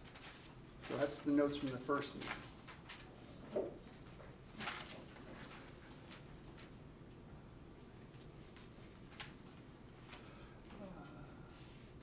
I gave him the PAI first, and then I gave him the structured interview of reported symptoms.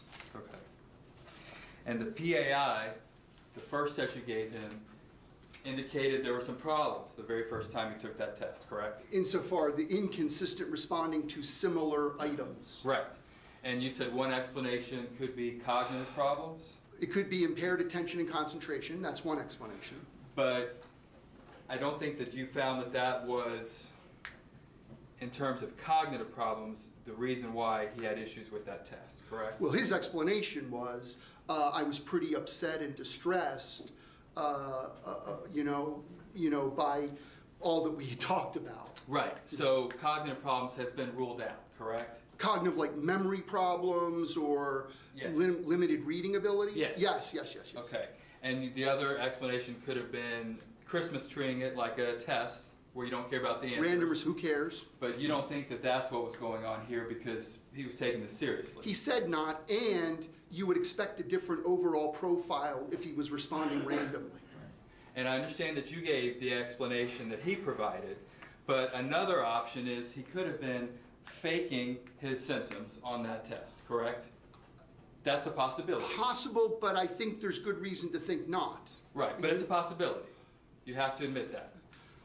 It's possible, but the rest of the test doesn't suggest that, but it's possible, yeah, sure.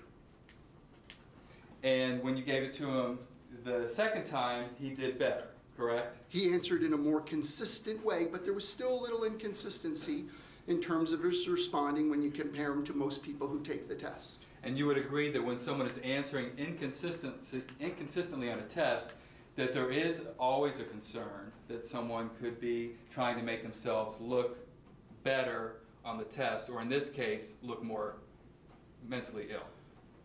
You're worried about it if they're not, that's a possibility, right? That's why there's other scales to look at. You did not administer a PCLR test in this case, correct? I did not. You do not know if this defendant suffers from psychopathy, correct? I read, no. It's a possibility. Possible. All right.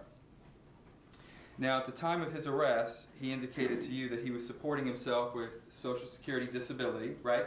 Yes. He also indicated that he was receiving Social Security benefits for Phoebe, correct? That's what he said. All right. And he was also receiving money from Michelle Kerr, the mother of Phoebe, correct? Intermittently or inconsistently, so he said. And as far as working, you would agree that his employment was very unstable, right? I agree. And in fact, when he was arrested, he had a Social Security letter in his pocket at the time of his arrest, correct? Regarding Phoebe, I believe. Right. And do you recall what that letter was about? It was raising questions about her eligibility and whether funding would continue because of a lack of information being provided, I believe. Right. And he actually was being directed in that letter to give an accounting for how the money had been spent, right? I don't remember that specifically, but I don't dispute it. All right. Now, you would agree that his lifestyle was very unstable during this time. Moving correct? from place to place, not a consistent residence, I agree. And you would also agree that he had emotional and behavioral difficulties as a child? I Right? agree.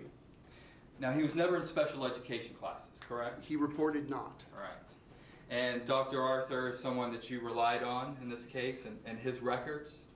I, in part, relied on those records. Okay. You would agree that Dr. Arthur never diagnosed the defendant as having schizophrenia, correct? He never did. Never did, right? His diagnosis was bipolar 2, correct? Correct. Okay. He never diagnosed him as being psychotic, correct? Well, I disagree. Okay. How do you disagree? Because well, first of all, psychosis is not a diagnosis, first. And secondly, he documents symptoms of psychosis in the notes. There was one. That was the skin bubbling issue that he said he was experiencing. Yes. Right? But that's the only time that he diagnosed this or observed this defendant as having any type of psychotic symptom. That is the one psychotic symptom I remember. Whether there were more in the notes, I just couldn't say. Well, that was the only one, and you don't dispute that at this point, correct? I'm saying, Go ahead. I'm saying I don't, there are maybe 15 pages of notes. I remember that symptom in particular. Whether there were other symptoms of psychosis in those 15 pages, I cannot tell you. So I can't say there were, nor can I say that there weren't. So I'm really not, I'm not disputing what you're telling me. I'm just saying I have no memory. That's fine. I have no memory to dispute you. You're not disputing it, and if there were other references, I would think you would probably remember, right? Well, no, I don't agree with that, but there could certainly be references and symptoms that I might not remember, given my memory. There were no other indications in his notes about the defendant having auditory hallucinations, correct? Again, I don't remember. Don't remember. All right. You would agree that at the end of 2014, the defendant reported his heaviest drug use, correct? Yes. All right. I want to talk about personality disorders for a second. You mentioned that you actually diagnosed him with a personality disorder, right? I did. And what is that diagnosis? Other specified personality disorder with borderline and antisocial features or traits. And what does that mean? It means that, in my opinion, he doesn't meet all the criteria for any of the specific personality disorders that are well established and agreed upon by consensus. However, there are clearly features of certain personality disorders that he displays, in my opinion, that I think are noteworthy and remarkable. And you do believe he has a personality disorder, right? This particular one that's sort of an amalgam or combination. Okay. So it's not like he doesn't reach the level of having a personality disorder. He actually has one. Sure, just not kind of the consensually agreed to ones. What are some of the defining characteristics of the personality disorder that you've diagnosed him with? So it's other specified personality disorder could be a whole range of things, but I narrowed it to borderline and antisocial features. And what does borderline mean? Borderline features are things like having very difficult and problematic and stormy interpersonal relationships. That would be a trait or a characteristic of someone with borderline features or borderline personality disorder.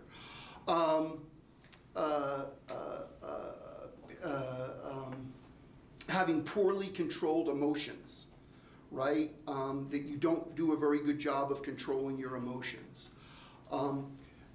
Seeing things in black and white terms. Someone's either wonderful or they're terrible. And people in your life, you'll go back and forth in terms of your opinions of them. So it's a very unstable and a very troubling way of interacting with people. And that's the borderline piece. And that's something that is his personality, correct? In my opinion. Right. And that's separate from your diagnosis of schizoaffective disorder, correct? That's correct. And the term borderline features, the term borderline comes from borderline personality disorder, correct? Right, that's an agreed upon consensual definition. And there's nothing in the term borderline that means you're close to having a disorder. The term borderline defines that personality disorder. that Oh, you yes, just described. nothing like almost or close, no, absolutely right. Right. And you also said antisocial features. What do you mean by that? Yes, well, antisocial features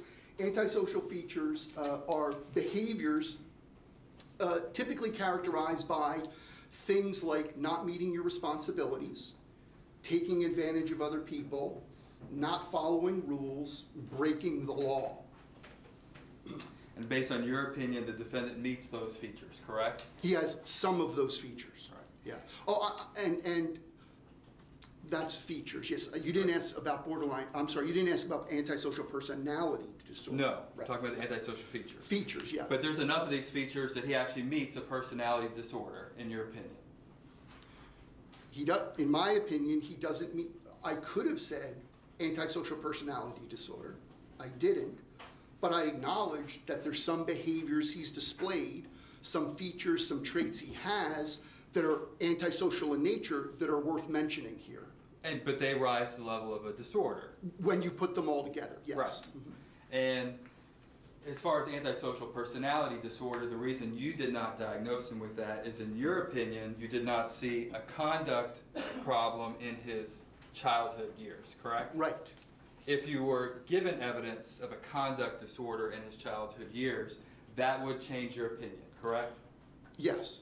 And if you were provided that evidence, then you might likely find that he does have antisocial personality disorder, correct? Quite possibly, yeah. All right. Does the defendant have aggressive behavior? Is that part of Objection. your disorder? May we approach? Yes.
one of the things that are components of this personality disorder, aggressive behavior, does that factor into that disorder? I'm sorry, which personality disorder? The personality disorder that you diagnosed him with.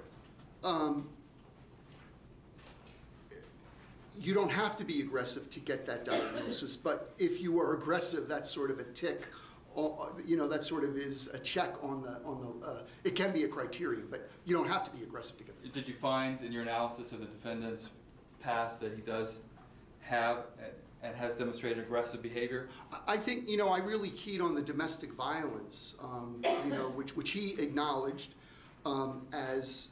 He took some responsibility for the domestic violence, and he also attributed some of it to his ex-significant other, Ms. Kerr. So, but yeah, there was violence, yeah. Let me talk to you about Dr. Mackless for a moment. You disagree with Dr. Mackless that the defendant is not bipolar, correct? Correct. And as far as his opinion that the defendant is bipolar, your opinion of schizoaffective disorder is a complete and distinct diagnosis to that, correct? They're different diagnoses. Right. In your report that you wrote, you would agree with me that you did not make any reference to the fact that the defendant threatened his mother on January 5th, just a few days before the murder? I don't know if I knew that. Does that change your opinion at all? No. Not at all? No. The statement that the defendant gave to Melody Dishman some time ago, in which he told her that if he ever got in trouble, he would claim insanity, is also not in your report, correct? Correct. You knew about that statement at the time that you wrote your report, correct? Yes. I referenced it in my report. And you would agree that on January 6th, when the defendant is with Genevieve Torres, the day before the murder, that he's goal-directed in terms of what he wants? Yes, she described him as fully coherent and showing no problems and raising no concerns. I heard her testimony. Right. And his behavior with her that day was logical, right? Certainly. She clearly made that crystal clear, I think. On January 7th, the next day, he told her that it won't matter anymore. You recall that statement? Yes. And then later on, when he's with the Hillsborough County Sheriff's deputies, he explains that statement. Do you recall that? That's my memory. Right, and he tells them that he's confident his attorney is going to get him the outcome that he wants, correct? That's my memory of what he told them, yes. So when he is confronted by a statement that could indicate premeditation of the murder, he has a logical answer for what he was thinking at the time, correct?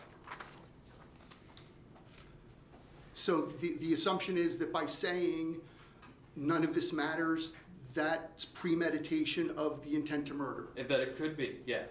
Could be. And then so by him, by him saying, I'm confident that I will prevail. Right. That's evidence of that he's attempting to hide his premeditation deliberation.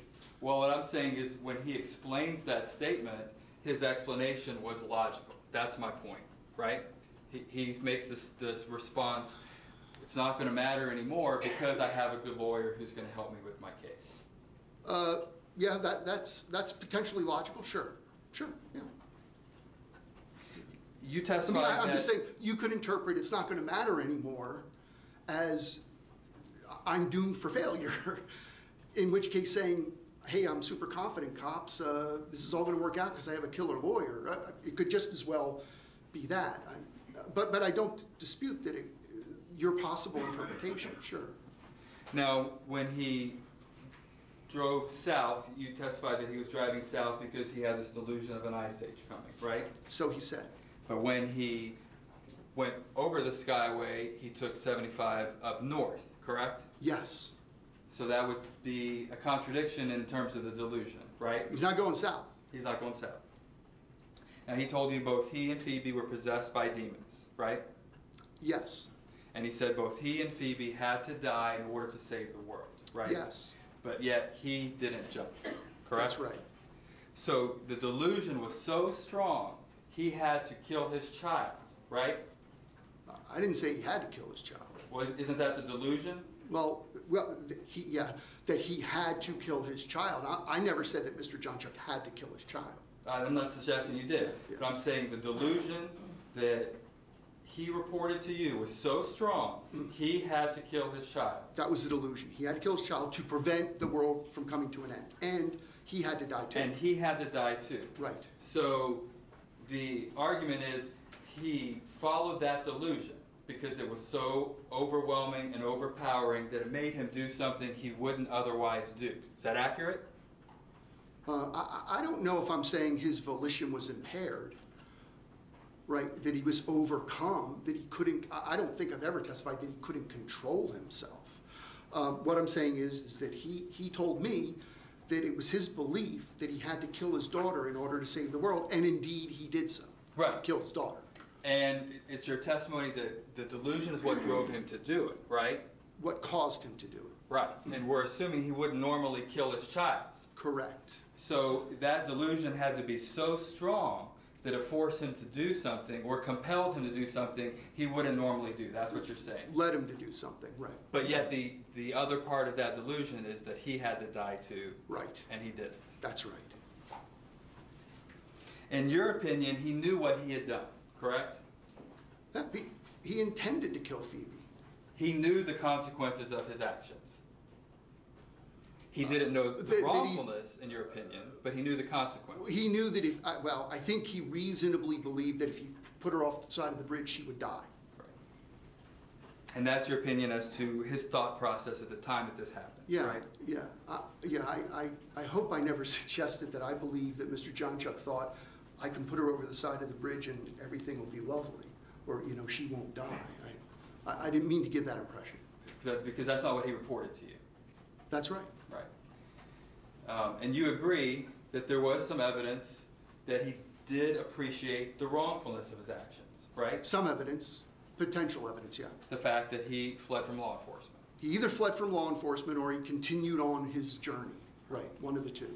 Well, in your opinion, there was some evidence that he wasn't just continuing along his journey, right? That he was actually fleeing. I guess I have to say yes to that. Yeah. Okay. And in fact, that evidence made you write in your report that this is kind of a complicated matter. Maybe approach. Oh, go ahead. And in fact, that led you to write in your report that this is complicated. Yes. You agree with that, right? Yes. It's not that easy. Going back to personality disorder, I think you previously testified that personality disorder does not cause psychosis. Is that correct? I want to say yes, but I think it's misleading just because personality disorder doesn't cause psychosis any more than diabetes causes skin cancer. It's apples and oranges. Personality disorder is a category of mental disorder. Psychosis or psychoses is a category of mental disorder. You would agree that personality disorders do drive someone's thinking, right? Oh, sure. In fact, whether you give a particular personality disorder diagnosis is in part based on how they think and what they think. You're absolutely right. It drives their feelings, right? And how they manage their emotions and the emotions they experience, right. And behavior as well, right? And what they do, right.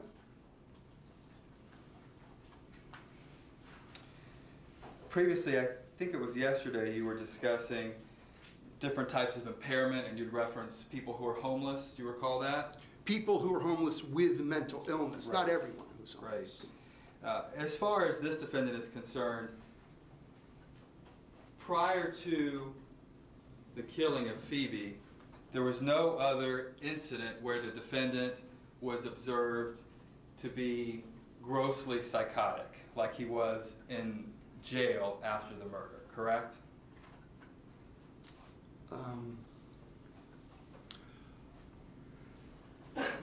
I will say this, I think he was more impaired in jail than he'd ever been in the past. But I think he was psychotic, whether it was gross or not. He was certainly psychotic before he killed Phoebe and before those events. But I agree with you, he was more impaired in jail than he'd ever been at any point in his time, at least that was ever documented. When he's on top of the bridge and Officer Vickers has his gun drawn on him, is it possible that this could have been an attempt on his part to commit suicide by cop? Possible. Probably could have done more to get killed. Attack the officer after he dropped Phoebe off the side of the bridge or something like that. But yeah, it's possible.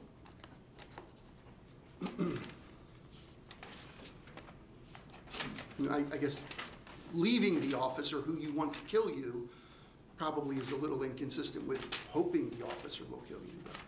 But it's a possibility. You would agree with that? Sure.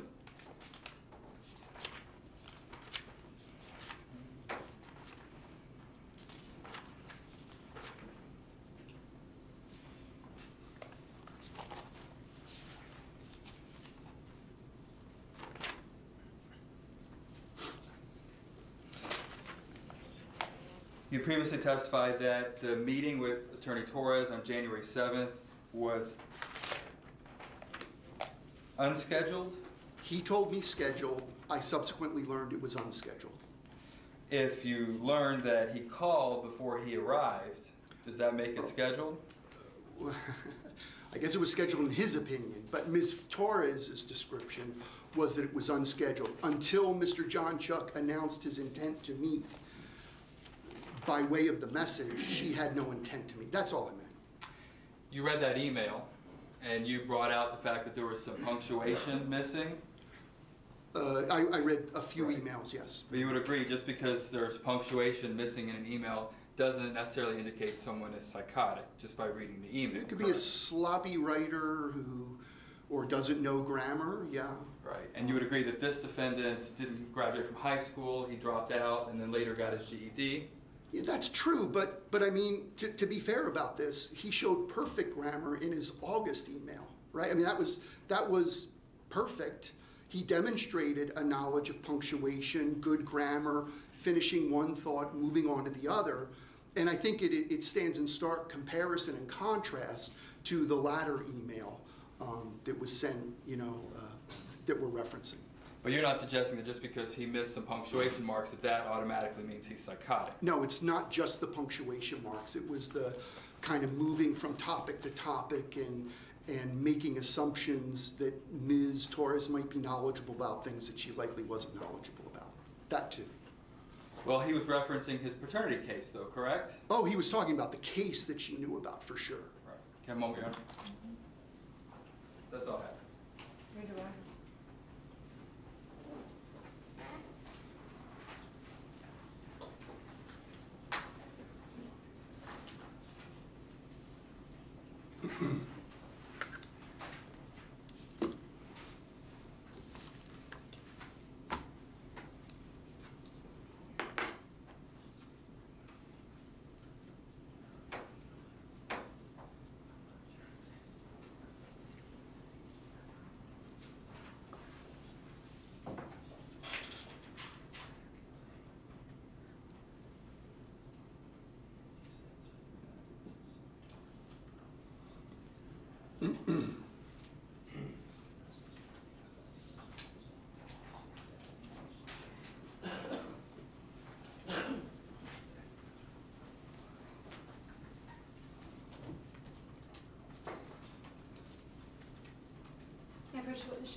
Dr. Otto, I'm giving you a copy of Dr. Arthur's records again to look through. I've tabbed a couple portions there.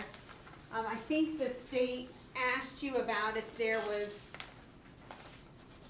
only one reference to a psychotic symptom.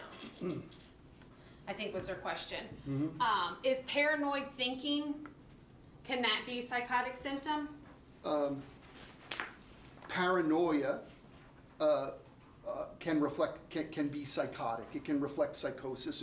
Paranoid delusions reflect psychotic thinking, impaired thought content. We, I think, talked about that a lot.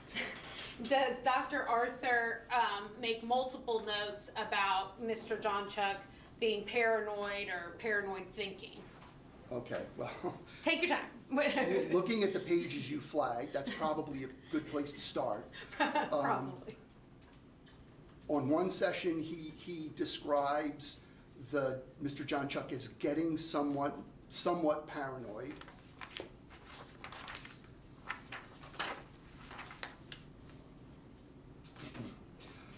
On another session, he describes Mr. Jonchuck as making up paranoid scenarios. That's a quote.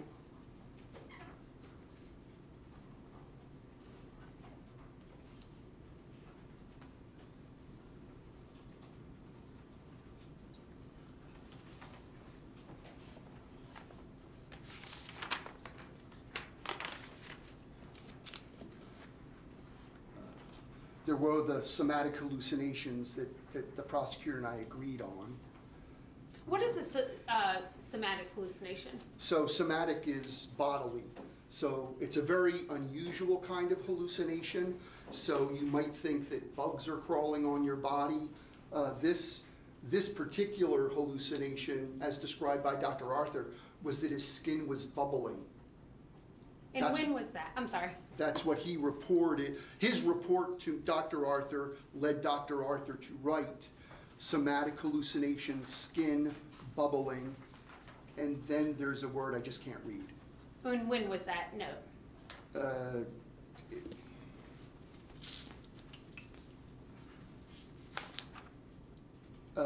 November 2nd of 2012.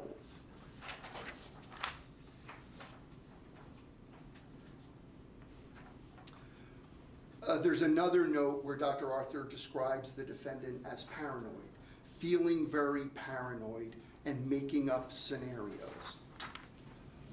So now, I can go through the rest of all these notes. That's okay. But I agree that the possibility of other psychotic symptoms are suggested by descriptions of the defendant as feeling paranoid, but you know, sometimes healthcare professionals use words in ways they shouldn't be used. So I'm making an inference based on the words, you know, based on Dr. Arthur's notes. And did Dr. Arthur prescribe Seroquel Yes. and Abilify? Yes. And we talked about what Seroquel was already. What is Abilify typically prescribed for? Abilify, off the top of my head, I don't remember. Okay. Sorry.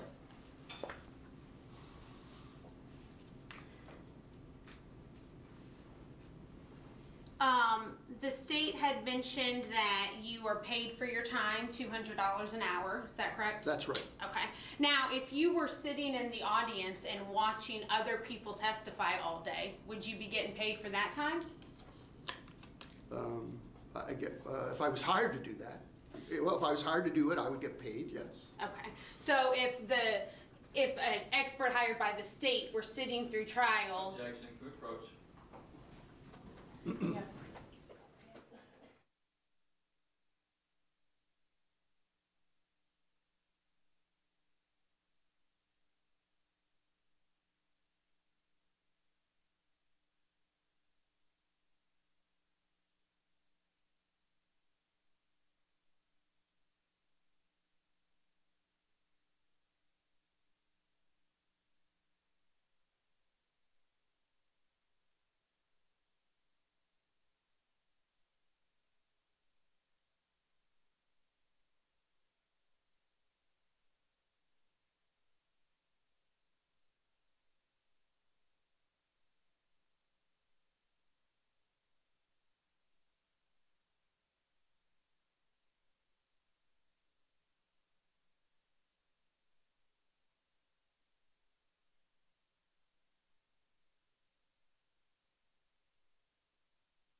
$3 days of the trial in the audience to watch, would you be expected to be paid for your time? Yes. were you asked to come sit through anything other than your testimony? I've never been asked to sit through anything other than I've never been asked to sit through a trial. I've never been asked to sit through a trial, nor was I asked to do that here.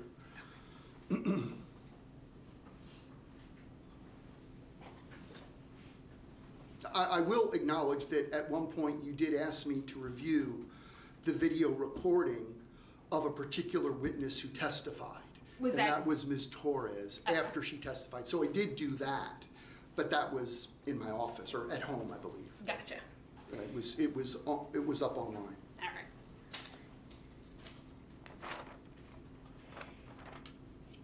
Did the state asked you if you diagnosed Mr. Jonchuck with psychopathy? Is psychopathy a DSM diagnosis? No.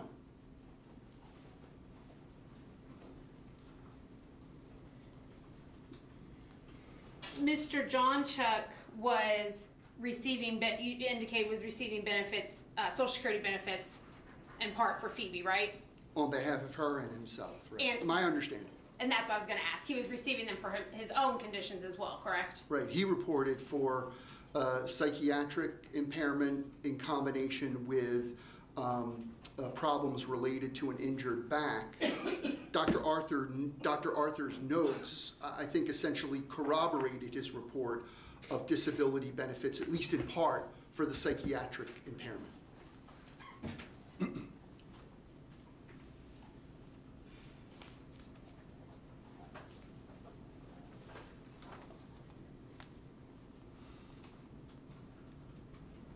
Why did you not, the state asked you that you did not administer the checklist, the PCLR? Well, first off, is the PCLR a test or a checklist?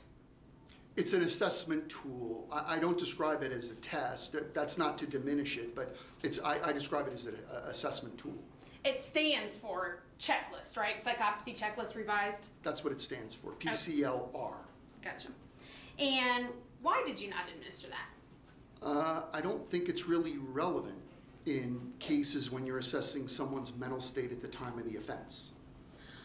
Is there research that suggests that position? Objection. It's hearsay. Is there research that suggests that There's position? been 2 studies that I located that were done, looking at the frequency with which that tool is used and how helpful it is considered to be.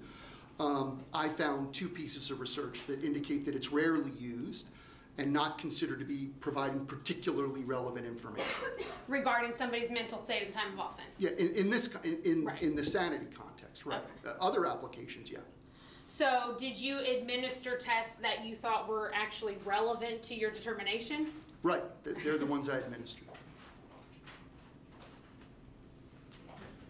Do you think that John killed his daughter because of a personality disorder? No.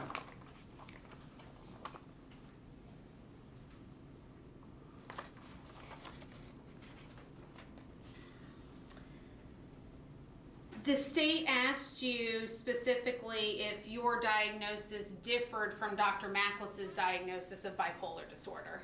They did. If you were provided information that Dr. Macklis has indicated his current diagnosis would be schizoaffective, do you guys have the same diagnoses then? I guess so.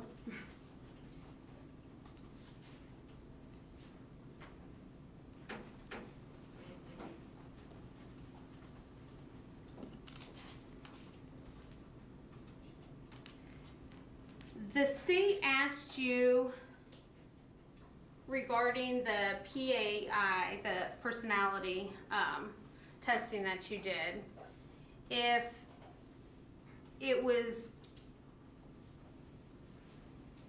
possible that John was intentionally trying to mislead you or mess up the test or something to that effect. And I think you started to answer that it was possible, but you had good reason to think not. Yes. Could you explain that? So, test is 334 items, check off, and then those items end up going into various scales, okay? One scale is just devoted to indicating to you how consistently someone answered the items that were similar in content. And that's the scale that was elevated. He answered items of similar content inconsistently. Red flag, what's going on? There's other scales that are designed to identify people exaggerating and fabricating problems. Oh, I'm terribly impaired. I need help. Give me money. Don't prosecute me. Those scales weren't elevated. Those scales weren't elevated. Yeah, he answered inconsistently, but he didn't endorse the item suggesting faking bad malingering. So is it possible that the inconsistency scale was elevated because he was exaggerating and fabricating? I guess it's possible, but I conclude otherwise because the scales that do get elevated when you are faking and faking bad and malingering, they weren't elevated. Nor were the scales where someone's saying, hey, I'm great, I'm healthy, I got it all together. We've got scales to identify people faking good or denying problems as well. They weren't elevated either. There was a random statement provided, if I ever get in trouble, I'm claiming insanity. Did you give that much weight? No. Why?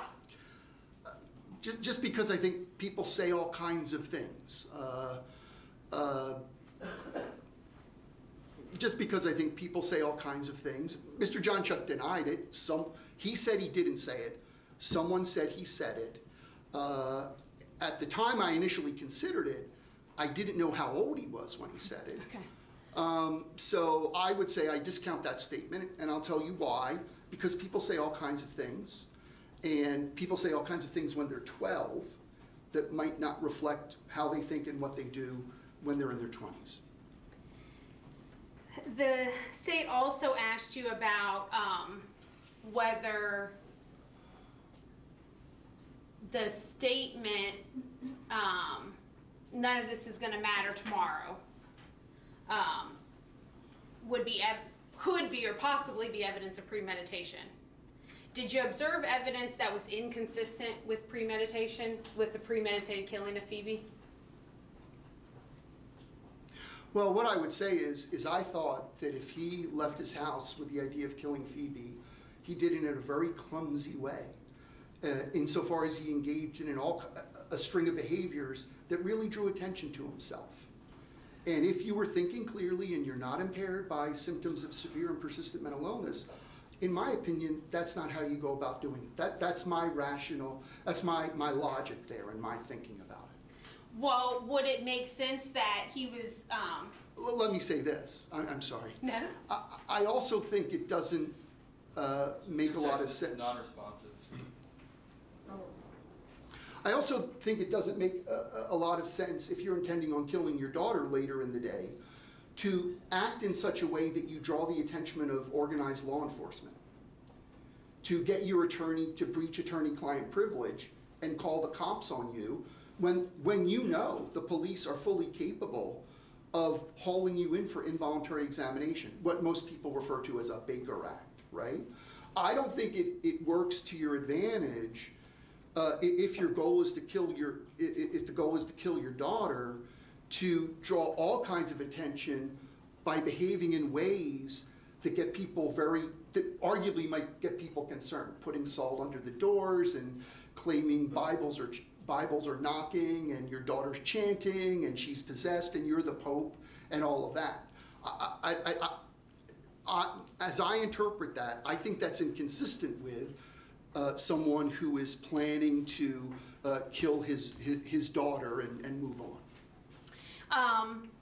Well, what would you say that there was, I guess, so it's premeditated and then he just throws in these things to claim insanity.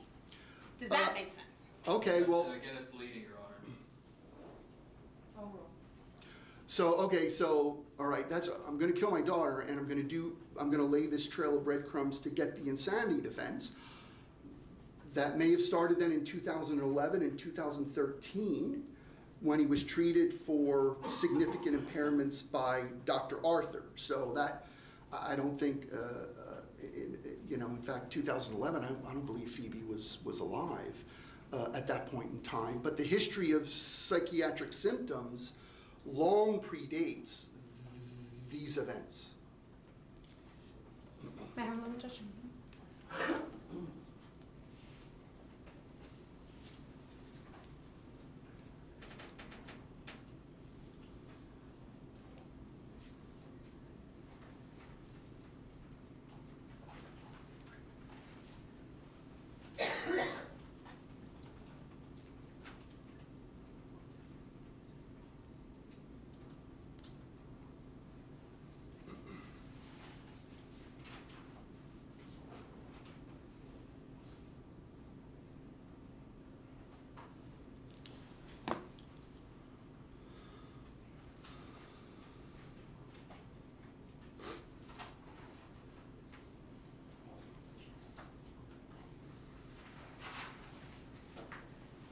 That's all I have. Thank you, doctor. Anything further, Mr. Bowman? Just very briefly, Your Honor. Okay. So, Doctor, there was one somatic hallucination. We know that now. In the record. In the record with Dr. Arthur, just the one. You don't know if there was drug activity that was involved to He precipitate might have been that? using, that could have been caused by drug use, yes. Right. And I'd like to show you another record.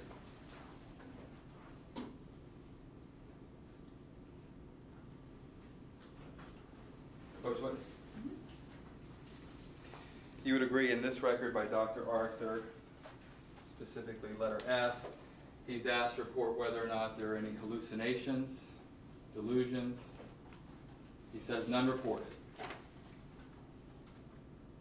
Yeah, I think this is the intake form, right?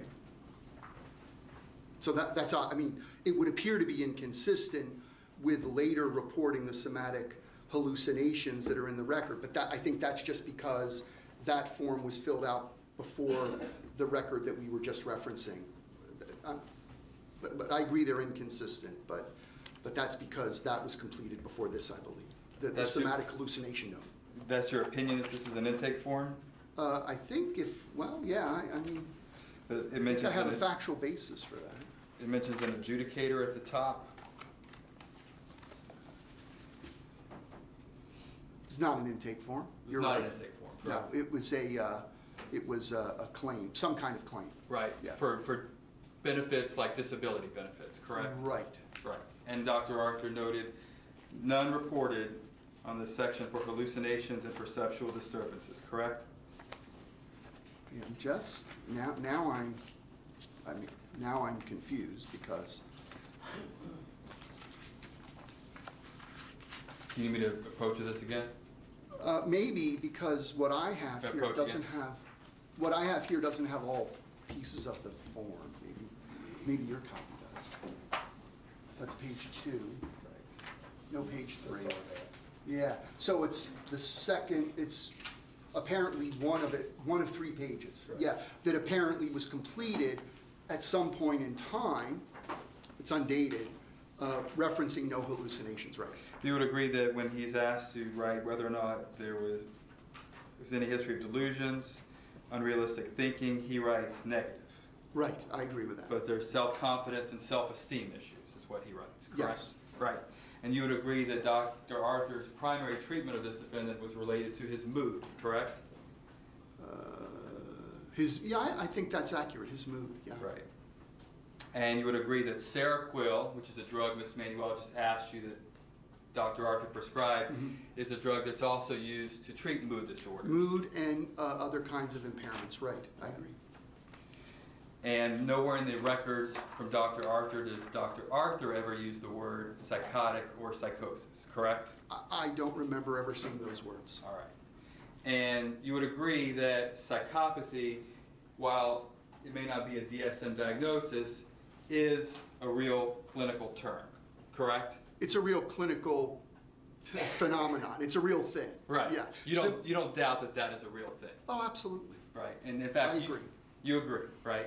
And you would agree that psychopathy is the most extreme form of antisocial personality disorder, or a variant of antisocial personality disorder. They have some similarities, yes. Right. And you, in fact, have administered a PCLR before in your career, haven't you? Yeah, never in a case like this, but in other cases. Let's approach it.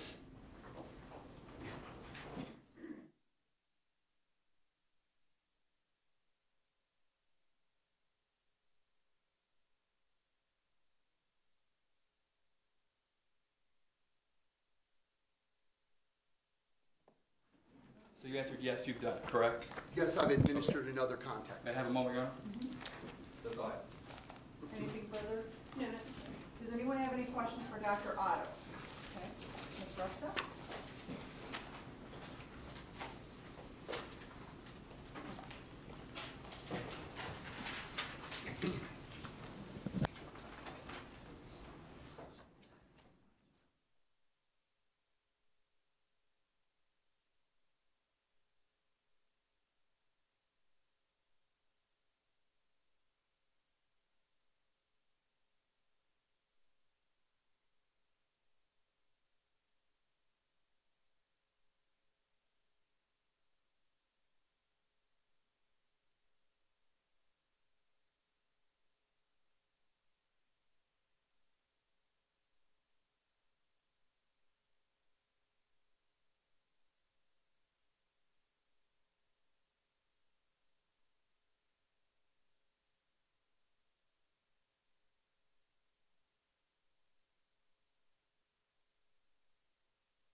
Questions that the jurors have asked. If you're better at looking at it as opposed to me reading it, you can do that. Question, I don't know who this is from. Why is psychosis not a diagnosis? Whose question is that? Okay, Mr. Miranda. Psychosis is mental illness is broad, and there's different categories of mental illness. So for example, there's things called neurodevelopmental disorders, autism, intellectual disability, other kinds of impairments that we demonstrate typically when we're younger. That's one category. There's another category of disorders, mood disorders, bipolar disorder, manic depression, major depression, okay? There's another category of disorders called psychotic spectrum disorders, or psychoses, schizophrenia, schizoaffective disorder, psychotic disorder secondary to a traumatic brain injury. So think of it, I don't know, maybe think of it as the equivalent of, there's General Motors, and then we have Chevy, and we have Cadillac, and we have Pontiac. We have mental disorders, we have psychoses, schizophrenia, schizoaffective disorder, psychotic disorder secondary to traumatic brain injury.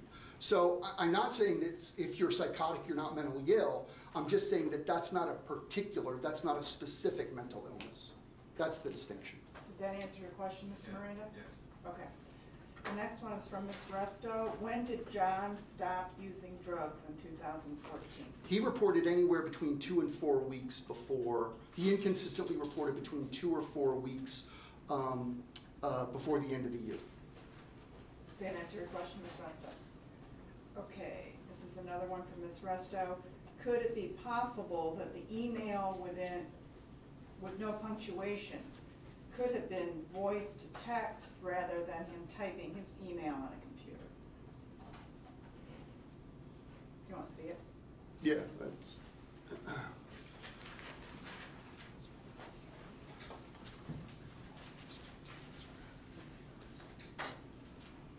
I'm not very sophisticated about this, I guess.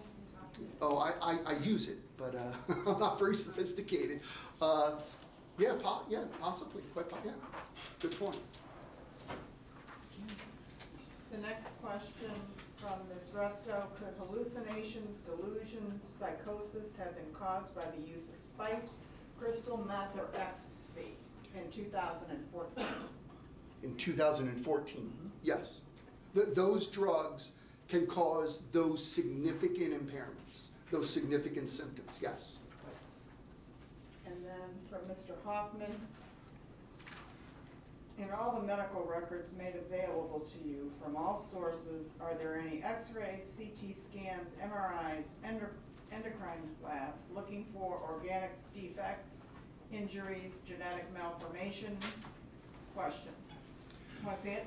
Sure. And then there's two others. And give me a little more time to think about it. Okay.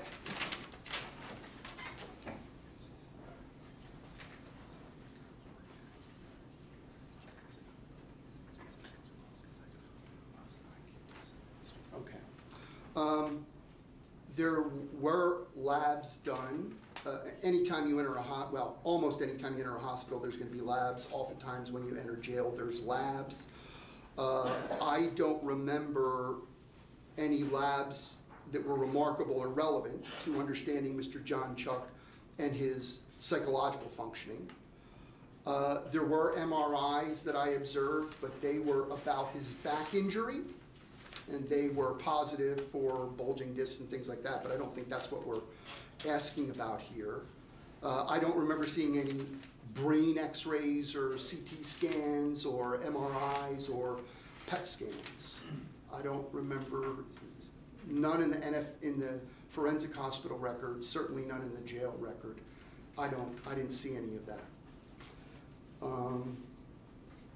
Could these things be factors or causes of alleged mental illness of the defendant? I mean, possibly, but it was never identified by any of the treatment providers or examiners, those kinds of impairments. And then there was another question, Judge? Yes, if you could read it and then answer. Was an IQ test administered? I don't believe any person who's ever evaluated Mr. Jonchuck, whose work I've seen, or any treatment provider has ever administered an IQ test. So his IQ has never been formally assessed by way of a test. I didn't see such records. Does that answer your questions, Ms. Thomas? Okay, thank you. And I didn't, obviously. Anybody else have any other questions for Dr. Otto? Yes, okay, take your time. I didn't write it down. Yeah, you should write it, it's better practice, thank you. Take your time.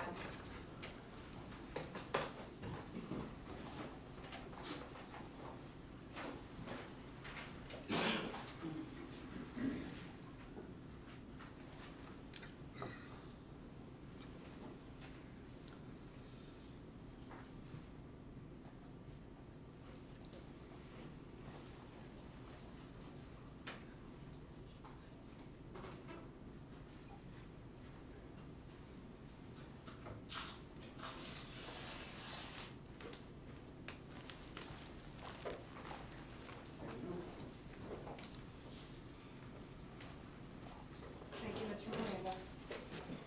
There was one, that last response, The IQ test? no, the one before that. Could I say something? Yes? Yeah. It's quite possible that when he was twice admitted to the forensic hospital in Gainesville. It's quite possible that they did an MRI. That oftentimes occurs upon initial admission. If it occurred, I don't remember seeing it. Okay, thank you.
The only way the IQ would affect his diagnosis is if his intellectual functioning was significantly compromised. No mental health professional who's ever examined or treated Mr. Jonchuck has raised the issue of intellectual disability, what we used to call mental retardation in the old days. So I suspect that no IQ tests were administered because no one ever had questions about whether his intellectual functioning was so impaired that it might be worthy of consideration. So if an IQ test was administered and he did terribly on the test, so terribly that he scored less than like 2 or 3% of the population, and along with that, he showed deficits in adaptive behaviors, ability to live independently, going back to his childhood, then we could add a diagnosis, intellectual disability. That's a mental disorder, that's a diagnosis. But I don't think Mr. Jonchuck has ever acted or functioned in a way that's ever made any mental health professional who's looked at him say, hey, I think he might be limited intellectually. Thank you, Mr. Miranda. Does that answer your question? I Go wanna ahead. ask one more thing. Sure. So the diagnosis, can it change if you have a higher, or like a superior IQ as opposed to somebody with a regular IQ or a lower IQ? Yeah, my opinion, and I don't think, I'd be very surprised if any other experts who testify in this trial offer a differing opinion. I'm not of the opinion that Mr. Jonchuck has limited intellectual abilities, intellectual deficits. If he was 130 IQ, you know, the genius range, that wouldn't affect any of these other diagnoses.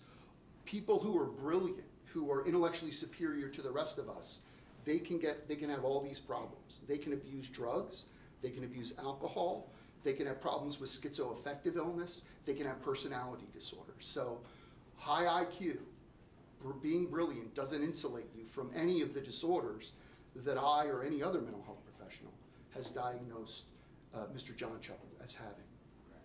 Does that answer your question, Mr. Yeah. Miranda? Okay. The next question from Mr. Seawack is, so no one has ruled out organic brain damage? Judge, I think we need the record corrected on the source of that question. Yeah, it's not me. Oh, I'm sorry. Oh, Mr. Hoffman, okay.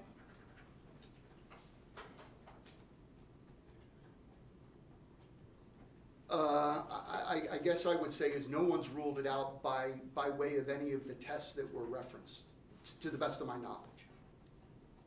Mr. Hoffman, answer your question. Is there any other way to rule it out? Well, if you saw some kinds of deficits that you thought might reasonably be expected to result from what you refer to as organic brain damage, or if you had any reason to believe that there might have been a basis for organic brain damage, like for example a blow to the head, or maybe being exposed to drugs or something when you were in utero, or maybe eating lead paint when you were a kid or something like that.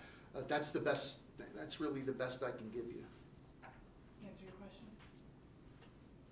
You can write another one if you want to. Sorry, I'll just leave it at Pardon? Okay. Anybody else have any other questions of this witness? No? Stand by or excused? I have a couple follow-up, Judge. Okay, oh, sorry, go ahead. Dr. Otto, in the records you reviewed, did you see evidence that Mr. Jonchuck had been treated for seizures in the past? Yeah, he has a seizure disorder that's well established, even dating to childhood. There was a seizure disorder.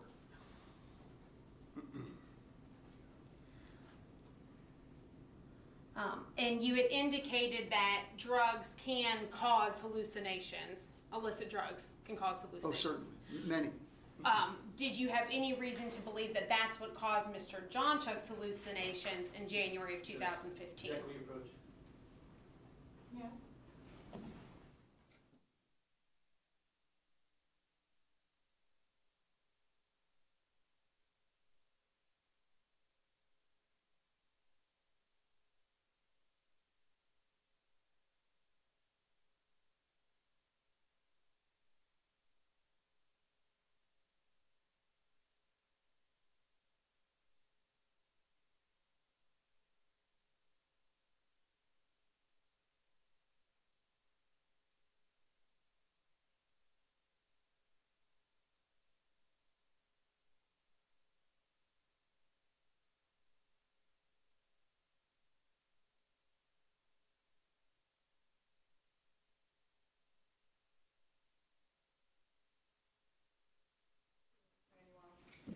Did you observe any evidence to suggest that Mr. Jonchuck that his hallucinations were caused by drugs in January of 2015?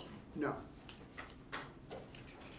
You had mentioned some issues that you might expect to see if somebody was exposed to drugs while in utero. I mentioned that could result in damage to your central nervous system. Could that also contribute to childhood behavioral issues? Certainly, certainly.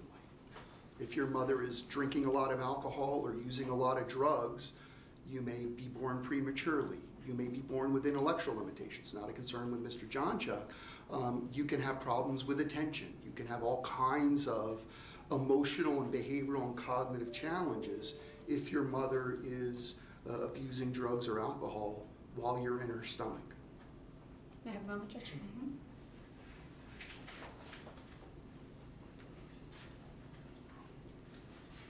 I've nothing further. Anything further from the state? No. I hear a ripping.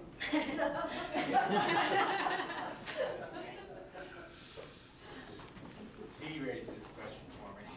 Okay, no problem. Jurors are encouraged. Entirely my fault.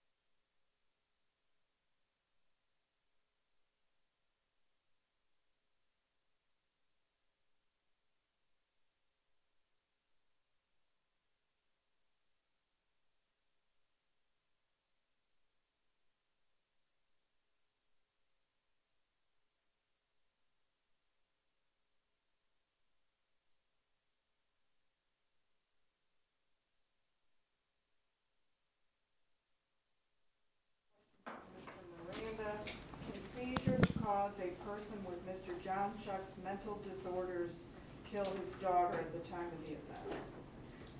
No, I don't think so. I don't think you attribute this to a seizure. Does that answer your question? Okay. Did I hear something else that had a question? Yeah, go ahead, write it down, take your time.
Self-reported he stopped using drugs a few weeks prior.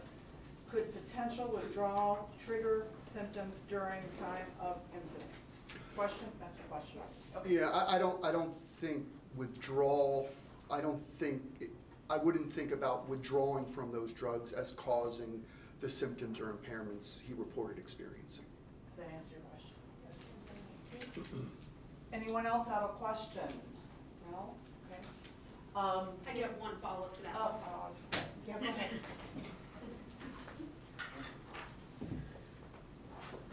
Dr. Otto, the timing for the drug use, did Mr. Jonchuck indicate that he had stopped using drugs sometime before, I guess 2 months before, but there was a relapse, there was a one-time relapse between 2 and 4 weeks? In December of that year, correct. Okay. Anything further? Anybody have an additional question based on that question? Okay. Excused or standby? We'd ask him to stay on standby. Okay, so Dr. Honor, you're on standby. Thank you for your testimony. Thank you.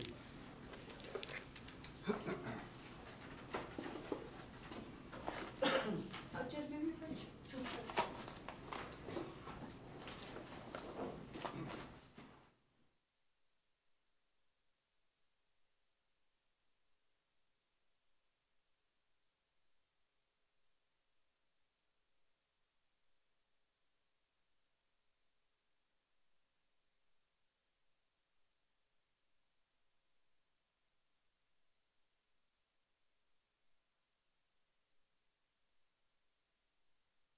Till 4:15. Thank you very much.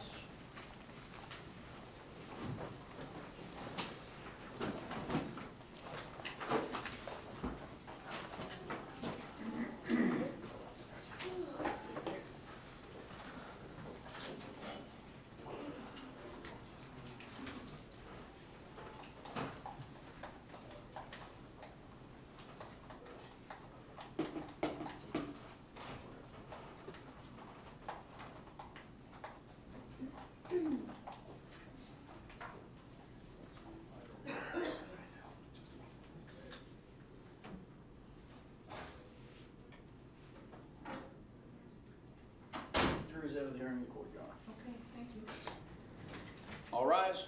Court will be in recess till 4:15 according to the courtroom clock.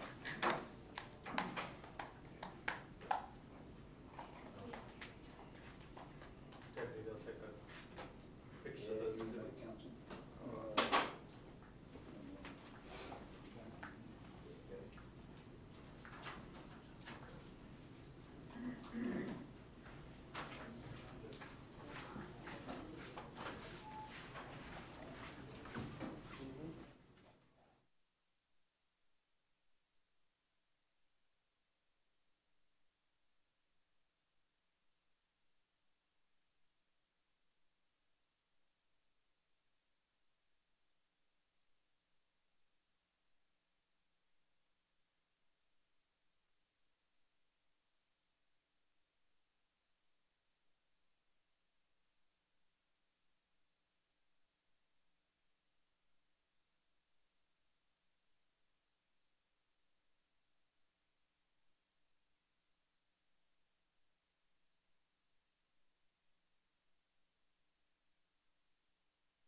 can start at 8:30 tomorrow morning.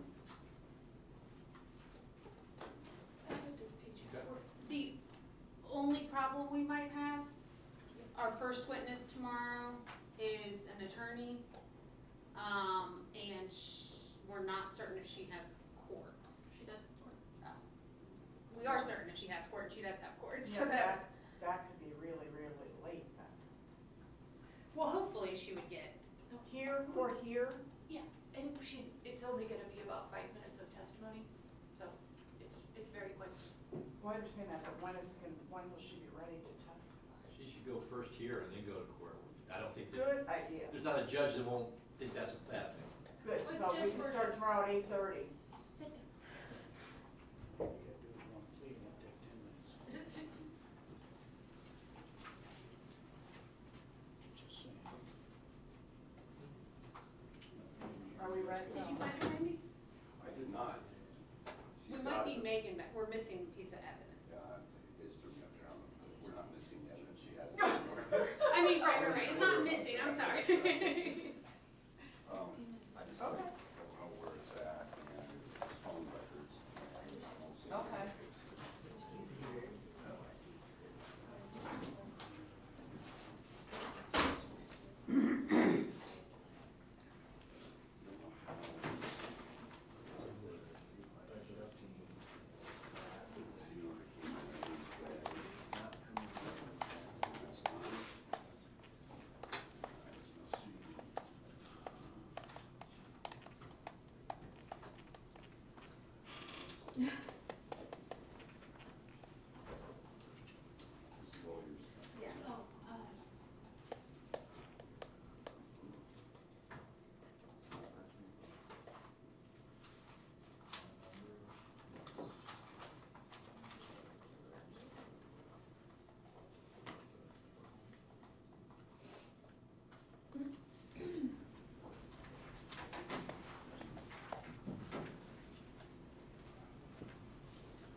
Is he happy to see you?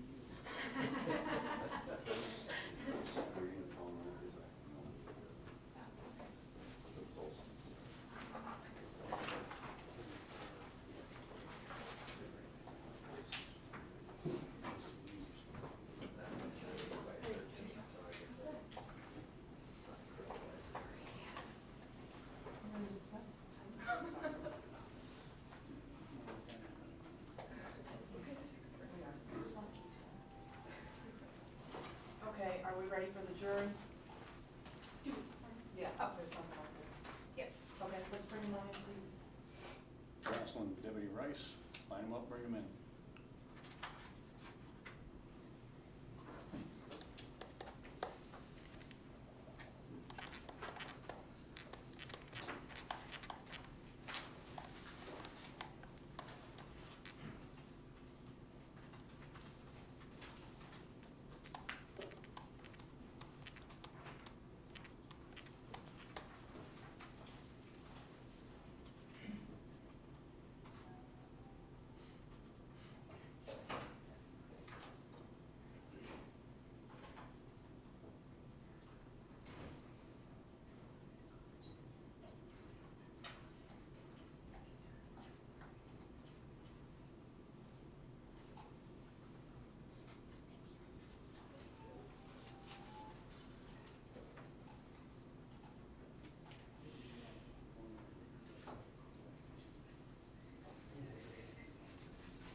for his name not be used in regards to questions, even though he didn't ask a question, but I thought he did, and I used his name.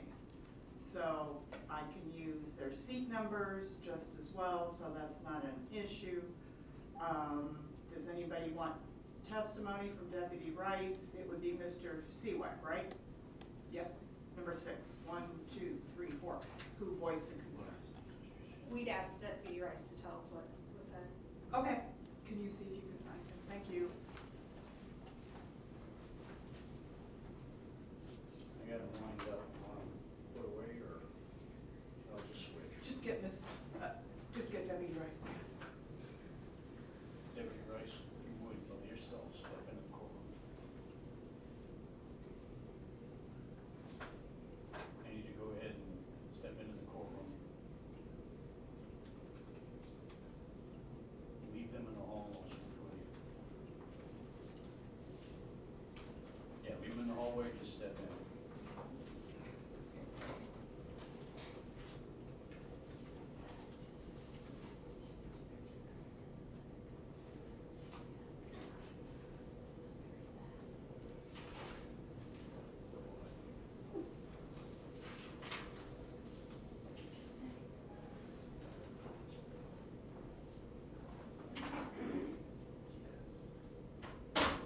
Swear affirm? I do. Can you tell us about the conversation that you had with, I believe, juror number 6, who's Mr. Seawack, about his discomfort and his name being used? He asked me, he said he had a procedural question.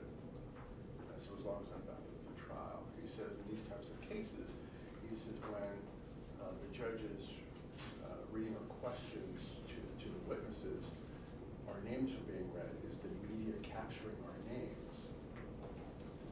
Okay, that would be a yes, okay.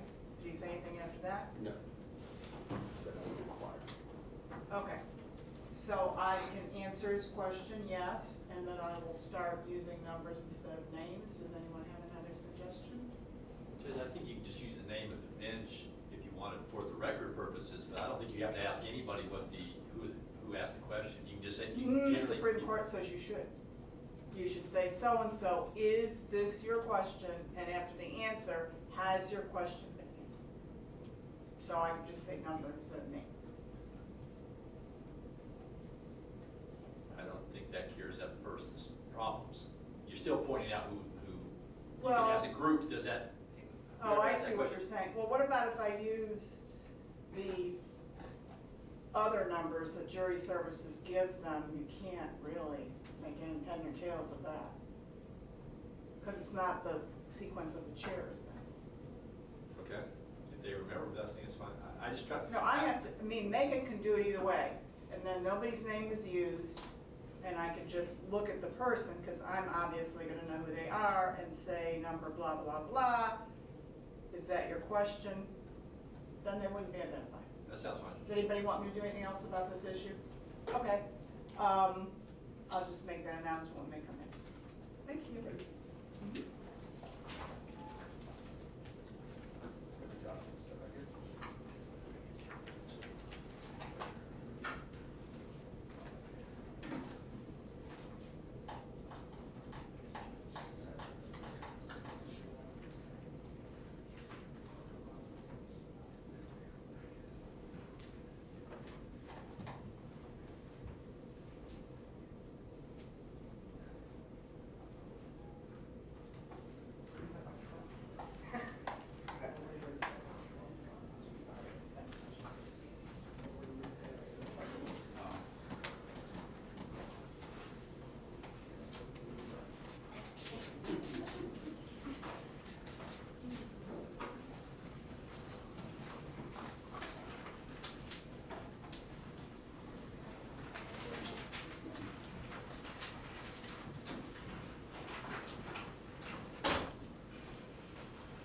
He's in the jury box and seated, John. Okay.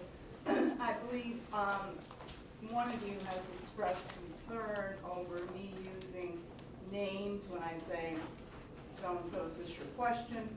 And another question to the deputy was, is this being released to the media? Everything in this courtroom is released to the media except your names and your addresses. If it happens here, they happen, okay? So what I can do is, and I apologize, I should have probably thought about it. In fact, I did think about it and I evidently didn't think enough about it. What I'm gonna do is, I'm not even gonna use the chair numbers, I'm just gonna say the press is not photographing you. Like juror one, I'll know who the person is. Oh, how's that gonna work? Do you know what your numbers are? It's like the 1001 thing? Yes. Okay, that's what I'm gonna do. So when you have a question, just do it in the normal way, and instead of saying Mr. or Miss, I'm just gonna say, juror 1001, is this your question? Okay? And yeah, Mr. Miranda. Would you like us to put our camera on? Juror 1179. Yeah. Yes, sir. Would you like us to write down the number on it? I've been doing that. Oh, But it would be helpful if you did it, that would be great. okay. Okay? All right. And yes, ma'am. I don't know my 1,000. On your white card. I don't have it. I turned that card into my employer. All right, I can tell you what it is. 2247 is your number. 2247. Okay. Any other issues about that? And please, if you have issues, ask me. That's what you're supposed to be doing. And your names aren't released, and I mentioned this before, or your biographical information until 2 weeks after the trial is over. Then it becomes public record. Okay? But there should be no photographing of you. That's one of the agreements with the press that goes along with their right and or privilege to be in here. Yes, sir. How do they get released? Pardon? How do our names and everything get released to the public? How? They come to the clerk's office and ask for them. And they may be able to get them online, I don't know. Can they get them online? They're requested for our office, and they send the information. Okay, so they have to put in a request to the clerk's office and the information is sent to them. Any other questions or concerns? Okay, if you have any, please ask me. Okay? All right, defense, you may call me next witness. Defense Call Sergeant Kenny Miller. Kenny Miller.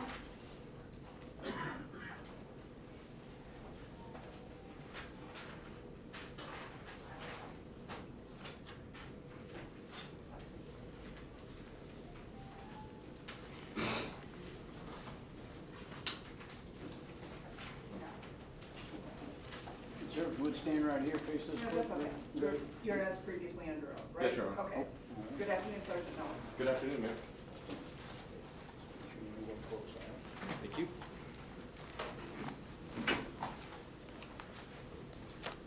Good afternoon. Good afternoon, ma'am. If you could please just turn to the jurors, introduce yourself, state your name again for the record. Sergeant Kenneth Miller, Miller. All right, Sergeant Miller, how many Bibles were collected from Mr. Jonchuck's car the night he was arrested? Two, the big, large Swedish one and a smaller one. May I approach the clerk and witness check? Sure.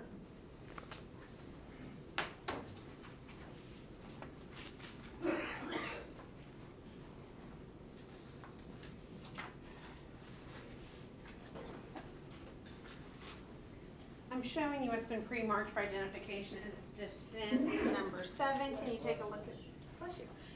Can you take a look at that and see if you recognize what that is? Yes, that's the second Bible taken from Mr. Jonchuck's car. Okay. And is it in the same, substantially same condition as when it was recovered? Yes, it is.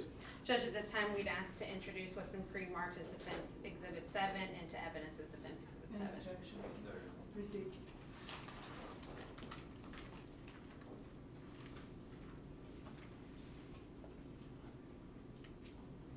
Is the glass in the book, do you believe that's from when they smashed in the windows? Yes. Of the car?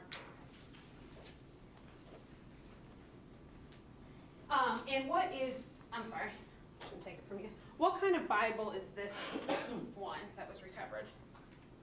It's the Gideons.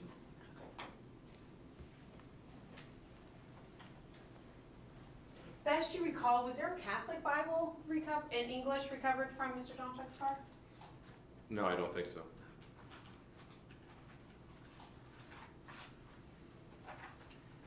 I'm showing you what's been marked for identification as defense number 6. If you could take a look at that, let me know if you recognize that. Yes. And what is that? That's a Bible that Melanie Dishman gave us. If you want to open Sure. it, just take a look and let me know if it's in the same condition as when you opened it. Yes. Judge, at this time, we'd ask to introduce into evidence what's been pre-marked as defense number 6 as evidence defense number 6. Any objection? Any objection? Okay, receive. You indicated that that Bible came from Melody Dishman. Yes. Was it something that she, I guess, where did she get it from? She said that was Objection, the. this is hearsay. It's his name.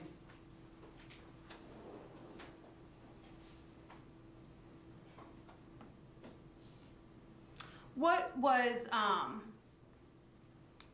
your understanding of when Mr. Jonchuck had moved out of Melody's house? Around Halloween of the previous year, which would have been 2014.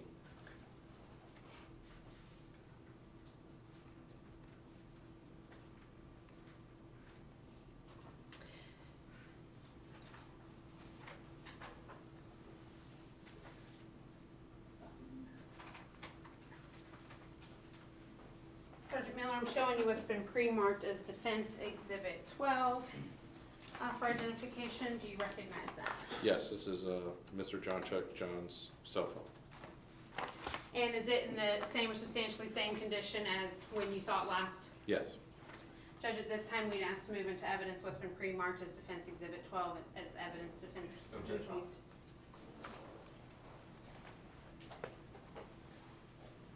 Sergeant Miller, after you testified last week? Yes.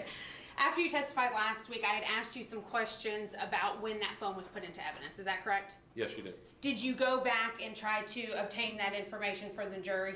Yes, I did. And were you able to ascertain when that phone was actually placed into property and evidence? Yes, it was April 23rd, 2015.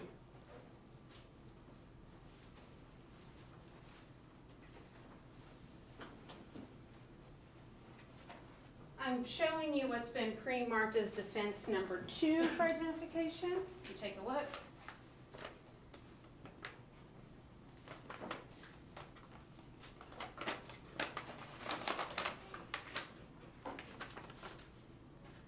Yes, it's a $100 bill, cash. Okay. And judge asked to move into evidence, defense number 2? Can I see that? Oh, yeah.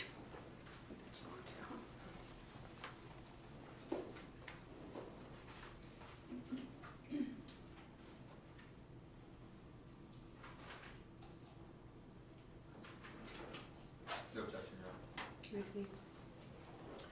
Was this $100 bill on Mr. Jonchuck's person when he was arrested? It would have been in his wallet. We're not allowed to put the, leave the cash in the wallet. We had to separate it. We put it in the property evidence.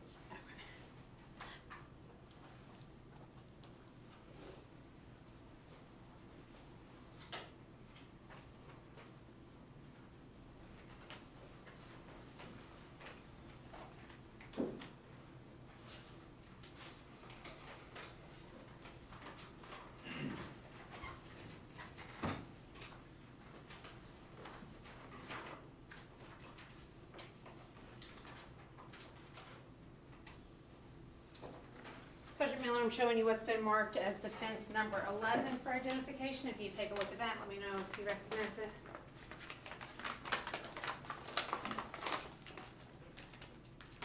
It would have been a jewelry that was on Phoebe Jonchuck at the time of her death.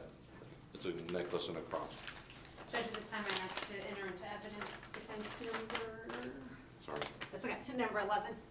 No objection. Received.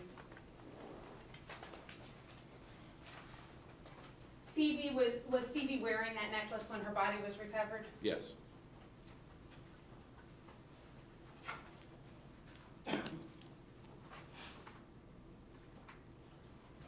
Sergeant Sergeant Miller, during your investigation, did you have an opportunity to obtain a phone number for St. Paul's Church? Yes, I did. And what phone number, what did you determine St. Paul's number to be? 813-961-3023.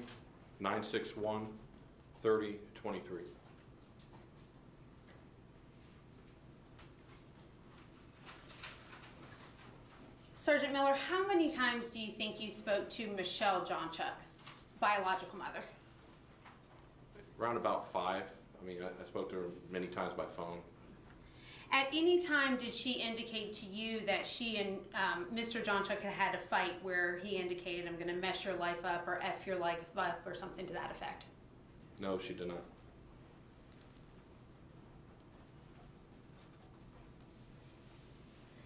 Did you had the opportunity to speak to Mr. Jonchuck's dad and stepmother as well, correct? Yes, I did.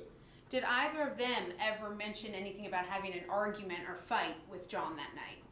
No, they did not.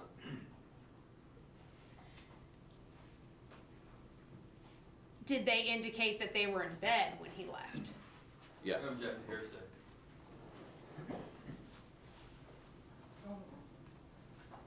You said yes? Yes.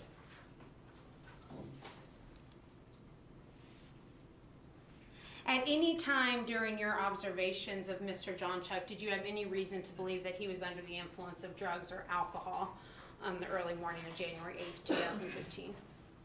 No, I did not. May I have a moment, Judge? Nothing further. Thank you, Sergeant. Thank you. Yes, sir. Afternoon, Sergeant. Afternoon. You mentioned on direct examination that the defendant's phone was placed in evidence on April 23rd, 2015? Yes. And where was the phone from the time of his arrest until April 23rd? It had been in the case file under lock and key in my desk. All right. Does that mean you had possession of it? Yes.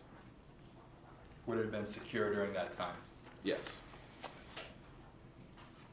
When you spoke with Michelle Jonchuck, did you ever, or do you recall asking her specifically about a threat that was made on January 5th, or was it just that she never brought that up? She never brought that up. Okay.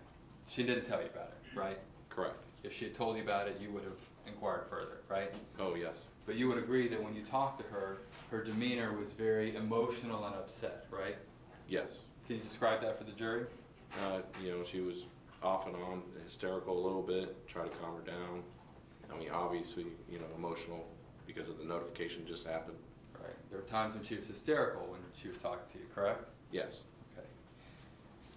Have a moment, Your Honor? That's all I have. Anything further? Just briefly. When you gave her the notification, she was hysterical, right? That was already done by Sergeant Hubbard and her team. Okay.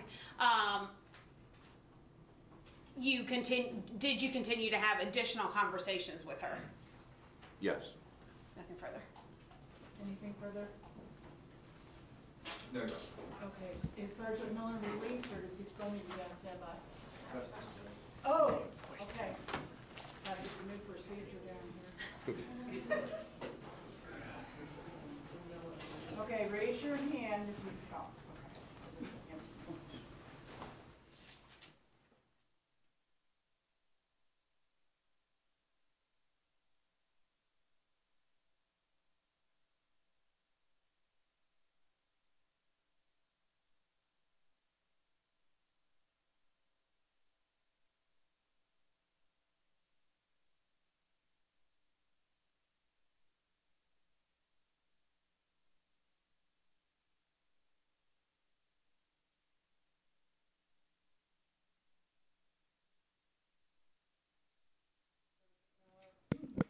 Juror number 2260.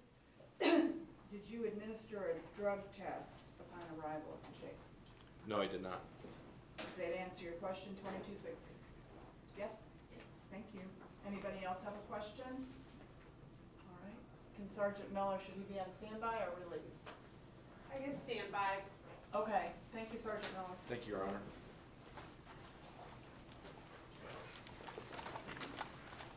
You guys may call your next witness. May we approach, Judge? Yep.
Jones will be pretty quick or not so much? Really quick. Really quick, And yeah. then the 5 minutes with the lawyer's testimony, and then mayor 4 hours.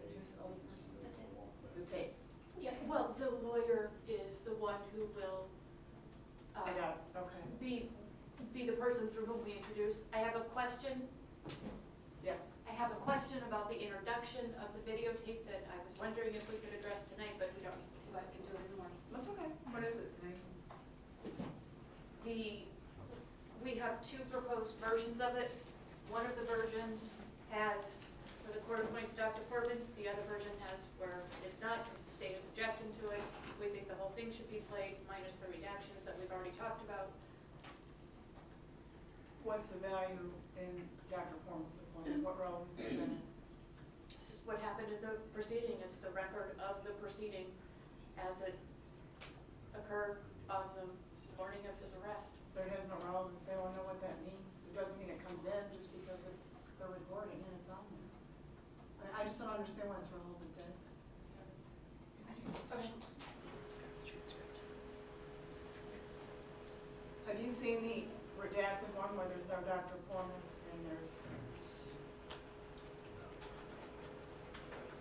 No. We haven't seen fully redacted, no. Okay. I mean, we know where it will be in the tape, but we haven't seen that they've done that.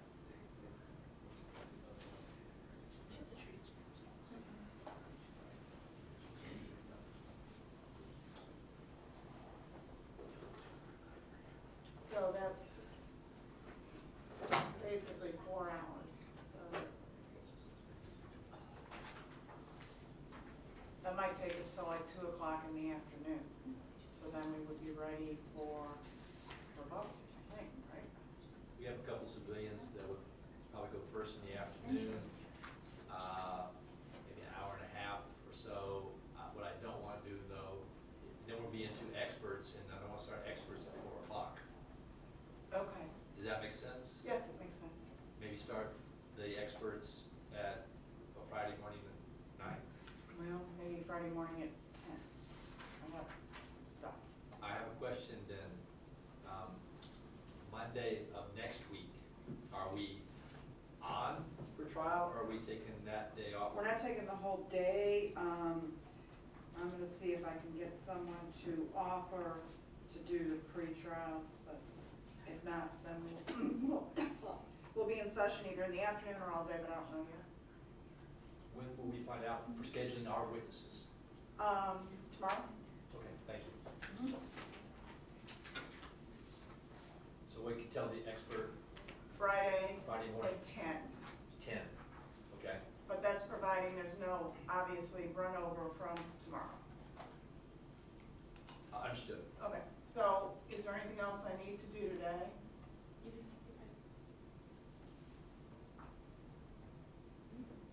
Not from the state judge? Okay.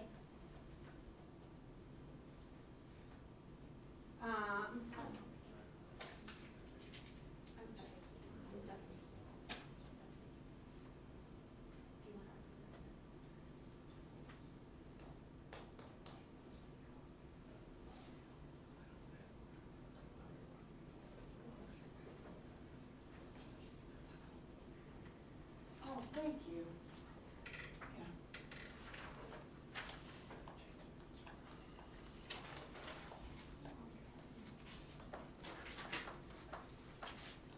Nothing else to Okay, so I'll see everybody in the morning at 9 o'clock. See you. All right, we'll be in recess till 9 o'clock Hi, Megan. tomorrow morning. Thank you, Linda. Are you coming back tomorrow?